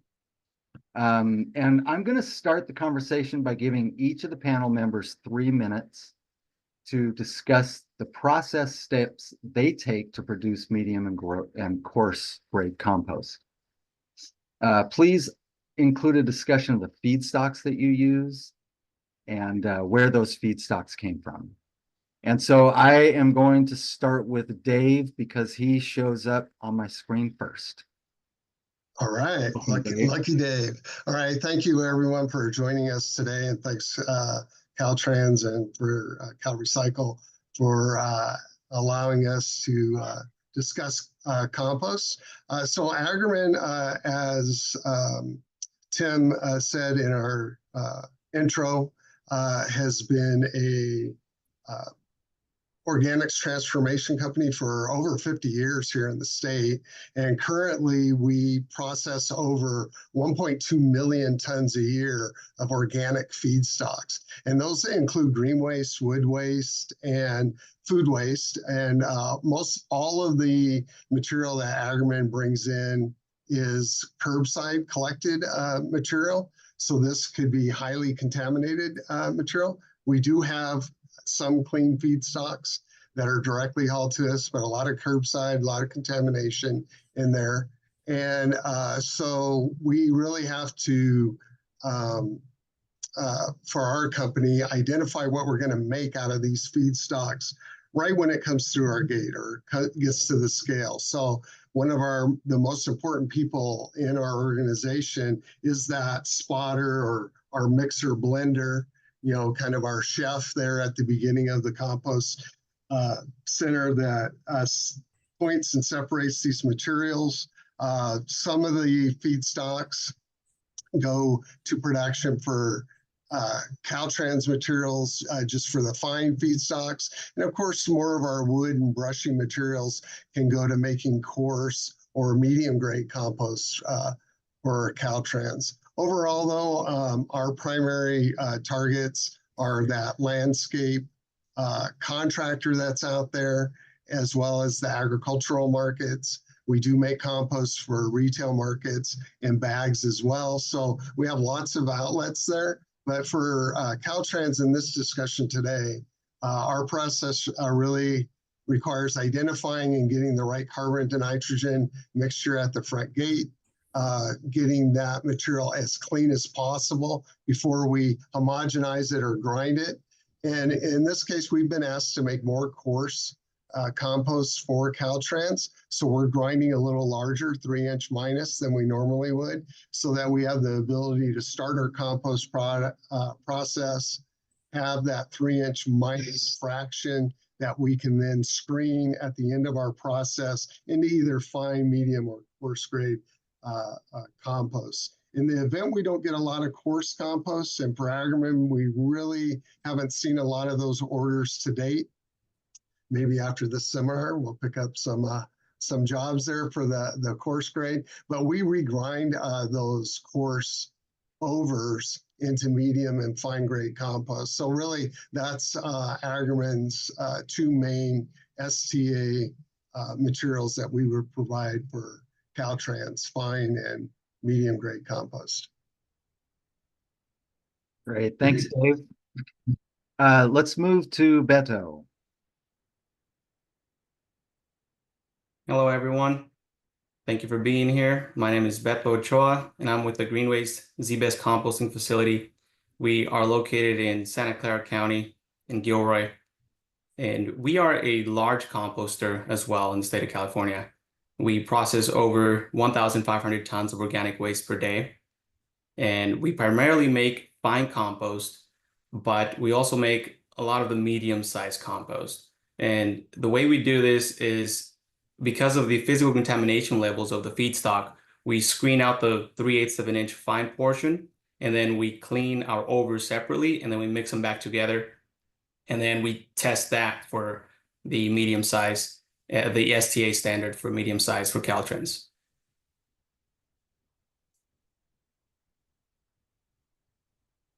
Thanks, Beto. Hey, would you just talk about your feedstocks in general? Because I know you've got several different sources of material that come in. Yeah, so we process both mixed food waste and yard waste, and we actually process those separately. which does help us identify the different qualities, and I believe helps us make better mixtures when it comes to mixing feedstocks and making a final product. So we're processing about over 1,300 tons a day of yard waste feedstock and around 700 tons a day of mixed food waste. Okay, thank you. Craig, you're up next. Yes, hello, everybody. Craig Kalaji with San Pasqual Valley Soils. And as Tim had alluded to earlier, I'm a recycled UC farm advisor that ended up intimately tied to the compost industry. Back in 2009, I was introduced to Filtrex International, the pioneers for the use of compost best management practices. A lot of the work of Dr. Britt Fawcett and Rod Tyler and others introduced that some years ago. And so I've been involved with composting going way back to even when I was with the university, working on the San Jose in partnership with agriculture. And in my retirement, I've continued to work in the industry because I believe in it. And it's really this whole area that was covered so excellently by Ron and even Frank on the benefits and the value that has only grown. As a plant pathologist, I only saw it from my perspective as a agriculturalist and plant pathologist. And it wasn't until I got out of the university I started to realize all the other benefits. And so here at San Pasqual Valley Soils, when I left Filtrex in 2020, I'd been with them for 11 years, from 2009. There was a lot of consolidation going on within the compost sock industry. And so I ended up coming to work for a small composter in Escondido, California, San Diego County, that was affiliated with the Last Dairy. And it was my opportunity to really get engaged with the actual hands-on day-to-day routine. And we're fortunate that because we're a very small composter, we started off just literally composting our cow manure and have grown into a majority of our composting is with yard trimmings, greens. We do not take any food waste and we do not take any curbside, which makes it very easy for us to manage our contaminant levels. We police all loads coming in stringently. And so we start off with very clean landscape greens. We grinded 3-inch screen, and we've played with different screen sizes. And we've got a step screen that actually produces, when we come out of the grinding operation, we have already a medium grade compost. When we tested it, it fit all the parameters for Caltrans. So we're very fortunate in that respect that we're starting with a medium grade.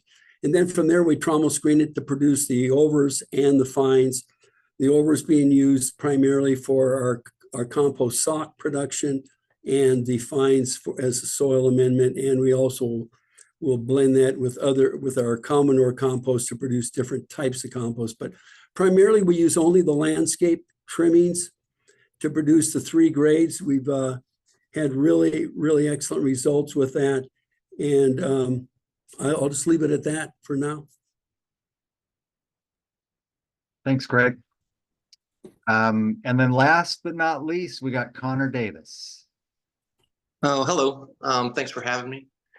We're pretty similar to Craig. We're a smaller compost producer, and we primarily deal with landscape trimmings. We make a fine compost. We do make a medium, but most all of our production is geared towards fine. Our feedstock comes from landscapers we deal with, and also other generators close to us. We grind the material, put it down, turn it, and then we end up screening it because we do have some larger pieces. But yeah, that's pretty much about it. Kind of the same as everyone else. All right, thank you. So it's interesting. We've got a couple of you that deal with pretty contaminated material coming in, and then a couple of you that deal with relatively clean material that comes in. So what I wanted to talk about, or I want each of you to kind of address the biggest challenge that you have in meeting the demand for this material from Caltrans specifically. And I would like to go back to Dave and Beto for a minute and just have them talk about contamination a little bit more. And we got a question in the chat here for Beto about how you clean your overs separately. And so maybe you can address that a little bit. Of course. So when you're dealing with contaminated feedstock, there's always upfront contamination removal that happens, whether it is at a MRF or at the tipping floor before you grind and put the material in a windrow, or in the case of our static pile in vessel composting. And after it's composted, it goes through a series of screenings to continue to remove contamination. And we ultimately screen down. We're careful with the way we grind and also with the way we screen, so that we're focused on the organics breaking down to a finer size, so we're able to screen those out. So you got to be careful how small you grind in the beginning. And as far as cleaning the over, so you get your traditional 3/8. We also have different sizes. We have 1/4 inch minus, 3/16, 1/8 of an inch minus. So there's different sizes for specific markets as well. And when it comes to the overs, there's a series of equipment like airbag separators, vacuums to extract film plastic, and then hand sorting occurs as well. So hand sorting to extract all of the heavy plastic and other contaminants, even like stones and other debris that's there. So that is the way we process and clean up our overs. Thanks, Beto. Dave? Yeah, the contamination is really an evolving, ongoing problem. We try to work with the waste haulers and the communities that we serve. Agromin's serving over 200 communities here in California, so they're diverse, and not each community generates the same amount or types of contamination, so we never know what we're going to receive. So every day we're having to process and go through this material and make sure it's clean on the feedstock side. At Agromin, we really attack this at the front end, and we actually manually pick through all of the materials that come in at all of our locations. And right now we have 25 locations either that we own or partner facilities that we broker compost with our techniques through. So we're hand picking through all those as our first line of defense, so to speak, to get the contaminations out. And then we really rely on technology. Beto referred to vacuums or optical sensors or magnets to get all material out. We use all those, of course, as we're going through. And then eventually for us at the end, we're just screening finer and finer all the time. And I think for most composters, the reason it's easier to produce fine compost for Caltrans is because of that cleaning process always lends you to the fine product, which can be the most dangerous if you're handling glass. If you can't get the glass out, it becomes a problem at that time. Therefore, the optical sensors, or you try to get those bottles out before you grind them.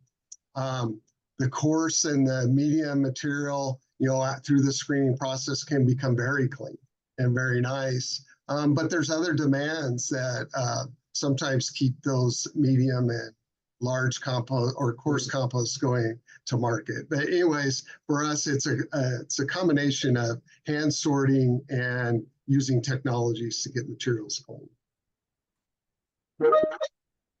Great, thanks, Dave.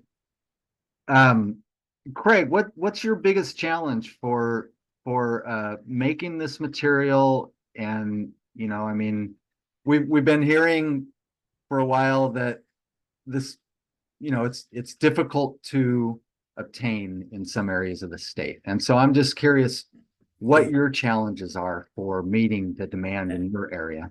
Actually, that's a great question, Tim, because the biggest challenge for us came in not on the overs, on the coarse and the medium. We were using a screen that ever so often we get a spear, a piece that was 3, 4, 5 inches long. Everything looked good, but it didn't take much of these larger pieces to mess up the blower truck companies that wanted to apply compost using a blower truck or to fill compost socks, which we do. So those larger pieces, we finally started to play around with the grinder and tested different screens, and we found a step screen. Even though it slowed our grinding process down, it takes us a little longer. We were able to get rid of these outliers, if you will, these larger pieces, and get a more uniform particle size on all 3 size fractions. Obviously the fine is easy because we're running that through a 3/8 inch screen, but everything up on top of that 3-inch screen, it can vary from 1 to 2 inches, but then 3 inches is acceptable, but you get beyond 3 inches and it really messes up the blower truck companies. In fact, some of the blower truck companies will stop working with you if they can't get uniform particle size distribution of the larger particles when they're applying a mulch. So that was by far the biggest challenge. We finally got it under control, but it was very difficult. We had to play with our screen sizes on the grinding operation in our case. And I think that's really important, is that uniformity is really critical when you get into the larger particle sizes. And then Ron had mentioned something about non-floatable mulches, and we did something kind of unique in that area. Some of our customers, our larger customers, had palm, and we agreed to take it at a higher tipping fee, but then we were stuck with, what do we do with this palm feedstock? And we separated it out from all the other feedstock. So we separate out our palm, and then we double grind it, and then we push it through the composting process, pathogen, and then we screen it. And that's produced a very fibrous, we actually branded it, we call it monkey hair mulch. It's a very fibrous kind of brown composted mulch that is very stringy. But because of the silica in the palm, it actually holds up really well. So it's a nice, soft, walk-on mulch. And what we found is that for erosion control, particularly the people that have purchased it and are using it on slopes, it tends to adhere very, very well. That stringy nature, for whatever reason, tends to allow that mulch to stay put where you place it on a slope. And so they're not getting the tumbling of the larger woody pieces. It's just that stringy nature, and it doesn't float for some reason. It just doesn't absorb enough water, or I guess can't lift it. It's too stringy.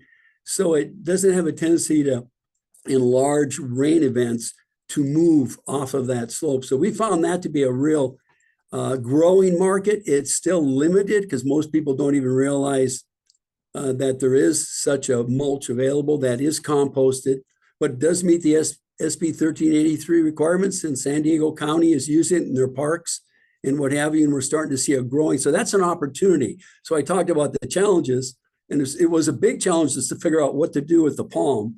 And we found by grinding it, double grinding it, and then composting it and screening it, we finally came up with a product that we think meets a real big need out there.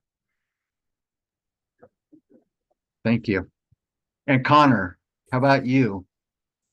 What's your biggest challenge in this market?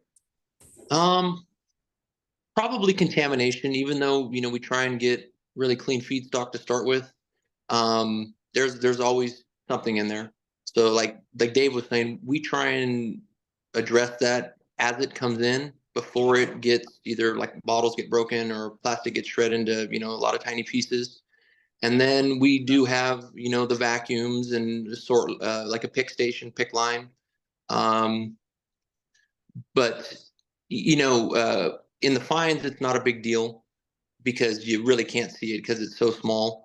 But in the medium or in the coarse, the larger pieces are super visible. So even if it's under the 1% or even the 0.5%, it's so noticeable that it could be rejected. Other than that, I think that's about it. All right, thanks. We got a question here about the palm fronds, and I know that Craig, I want to ask you that's been I've always heard that that's a difficult one to manage. And so are all of you able to take that and grind it and compost it, or is that pretty unique to Craig?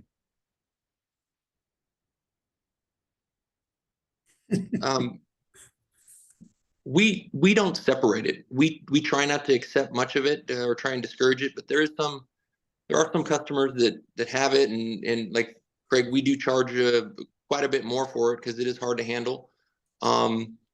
We just make sure that it's never more than about 3 to 5% of the total material being ground, and it just kind of disappears into the composting process. But the downside for us is when we screen, we first go, we have basically a scalping screen to get anything large out so it won't damage our trommel. Then it goes through a trommel screen.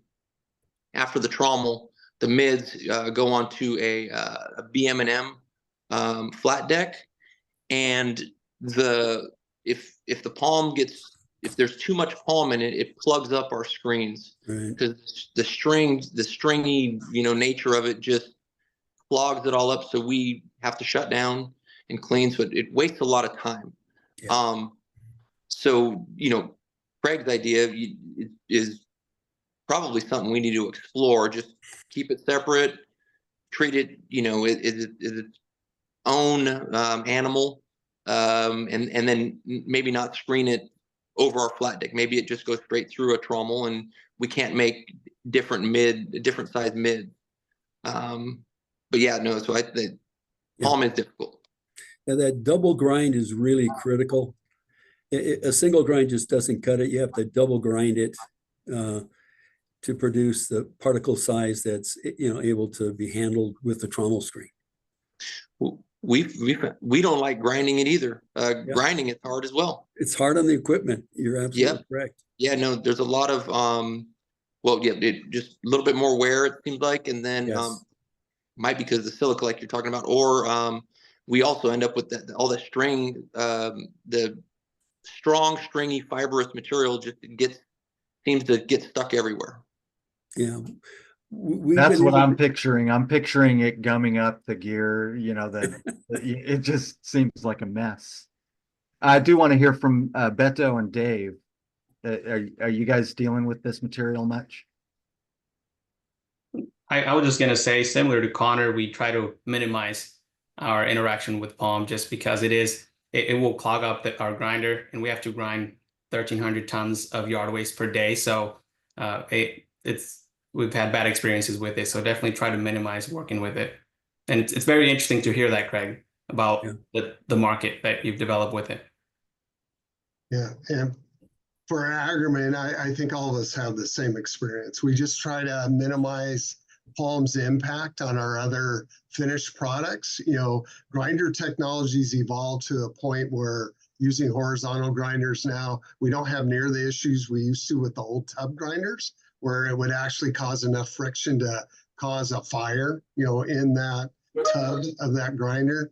But with better technology, we're able to grind, single grind, double grind, to get it out there. But for our Caltrans product, we do not put palm in our Caltrans product. We steer that to other markets. Yeah. Great, thank you. I want to kind of switch topics for a minute. We got a question earlier that we saved for the panel about the market values for these 3 different grades of compost. And I'm just wondering if you guys can talk about that a little bit. I know sometimes it's hard to talk about some of that confidential information, but maybe a relative discussion, relatively speaking, what do you give for the fine, versus what you get for the medium and the coarse grades? Can any of you speak to that?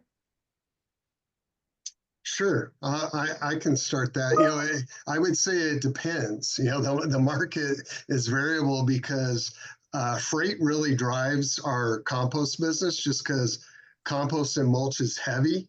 Mulch not as much as compost, of course, but the further we have to go, the higher the price is going to have to be. And we see a very competitive Southern California market with not as many Caltrans opportunities, but in the far north, where there's far more opportunities, our compost centers might not be as close. So freight really impacts the cost of these mulches or the compost, whether it's fine or coarse. And in our experience, we sell lots to the blower truck guys, let them pick up. That's probably our lowest cost material that we provide, FOB our sites, all the way to trucked and delivered on site material. So we can vary anywhere from $8 to $30 a yard in the markets that we experience. We're very similar to you, Dave, in the terms of the market. The fact that our medium grade compost is the least processed for us because it just goes through grinding. We don't have to trommel screen it to separate the fat. It's a blend of the fine and the coarse, and we just happen coming out of the grinder to have that right proportion. And with the new specs coming in from Caltrans, it gives us even more leeway to have a few more fines in there to get the uniformity that we're looking for. But our least expensive is the medium, and then it goes up from there because we have the trommel screen costs, what have you. Our monkey hair mulch is higher because we're double grinding it, so there's more and screening, so there's more processing there. So everything is based on how long it takes us to process the material, and wear and tear on the equipment, and just the general market.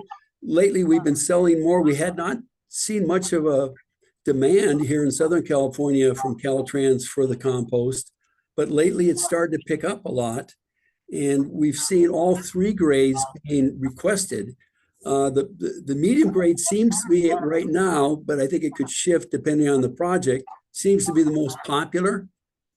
I think because there are a lot of slopes here in San Diego and in given areas, and so it tends to have that blend, of course, with the fines, tends to allow that material to adhere to the slopes more effectively and provide a nice compost stormwater blanket. So, but that is probably our number one seller as it relates to Caltrans opportunities, is the medium grade currently. How about Beto or Connor? You have anything to add to that? Sure. I also similar experiences with pricing. I feel like with every other product, the price is very sensitive to supply and demand at certain seasons of the year. Certain years are different than others because of weather, rain, and other market factors. But I definitely, I believe I heard Cathy mention this earlier from Caltrans. I mean, we did used to get much more demand for fine, and now it's shifting over to more demand for the medium grade.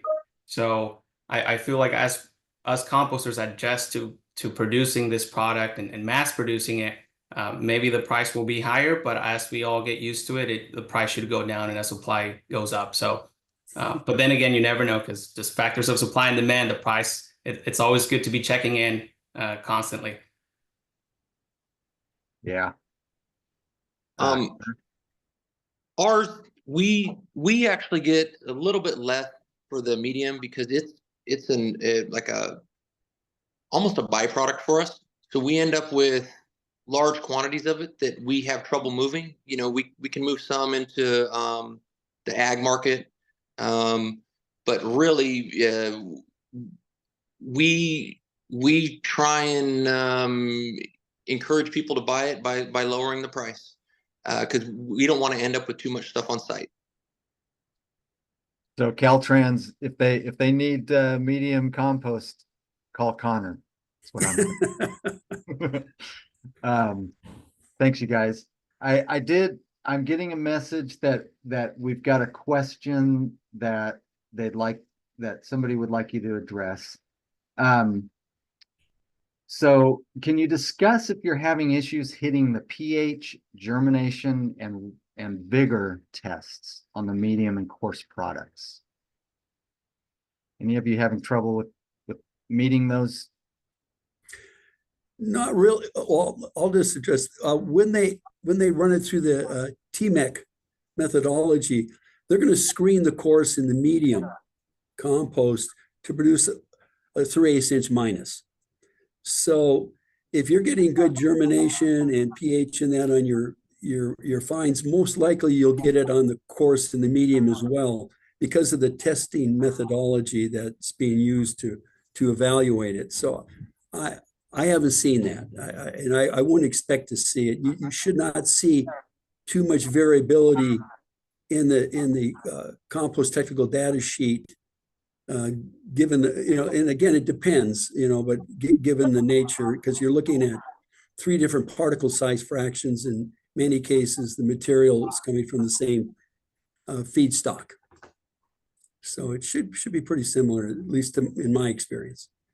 I think you can get some variation in pH though, just depending on the feedstock. If you're 100% green waste, like in a fine compost, your pHs could be higher, towards the 8s. The new spec is all the way to 8.5 on the high limit, I believe, on pH.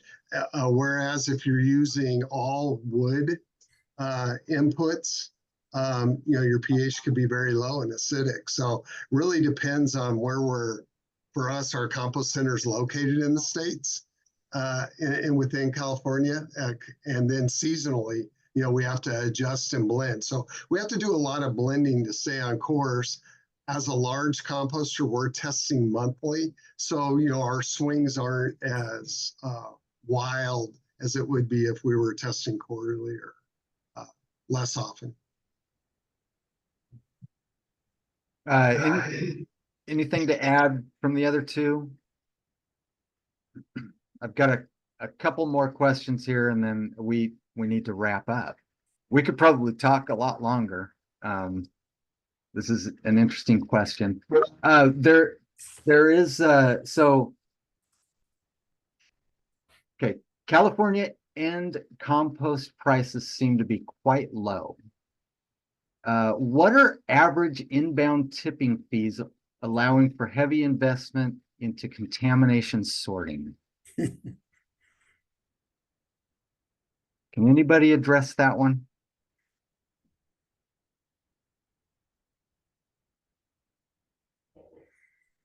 Oh, all I can say is tipping fees can range from 50 or lower to all the way up to 100 or even above 100 a ton. So it just really depends what part of the state you're in.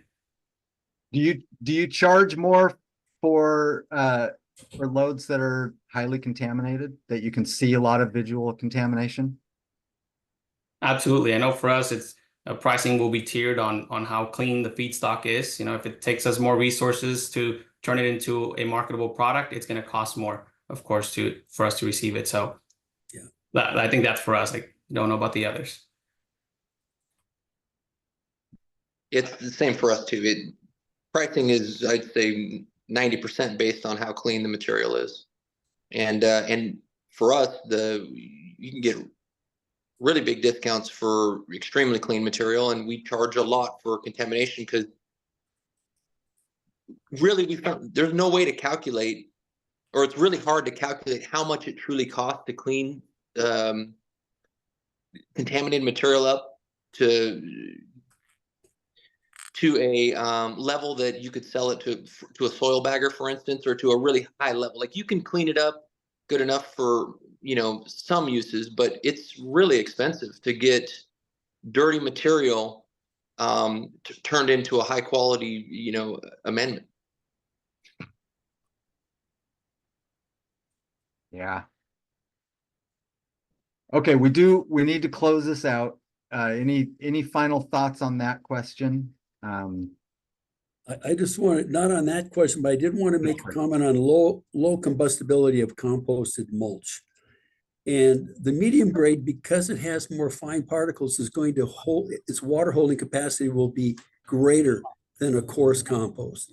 And as such, it acts a bit like a sponge. So with some irrigation around a home, you can actually lower the combustibility of your landscape going with a medium grade mulch around your home. In essence, fireproofing your home a little bit more effectively from potentially combusting. So that additional water holding capacity of a blend like a medium grade actually has a lot of advantages in fire-prone California, where just with a little bit, I had a lady come by today and I told her, I said, you know, if you apply the medium grade compost, which is our California native, that's our brand name for it.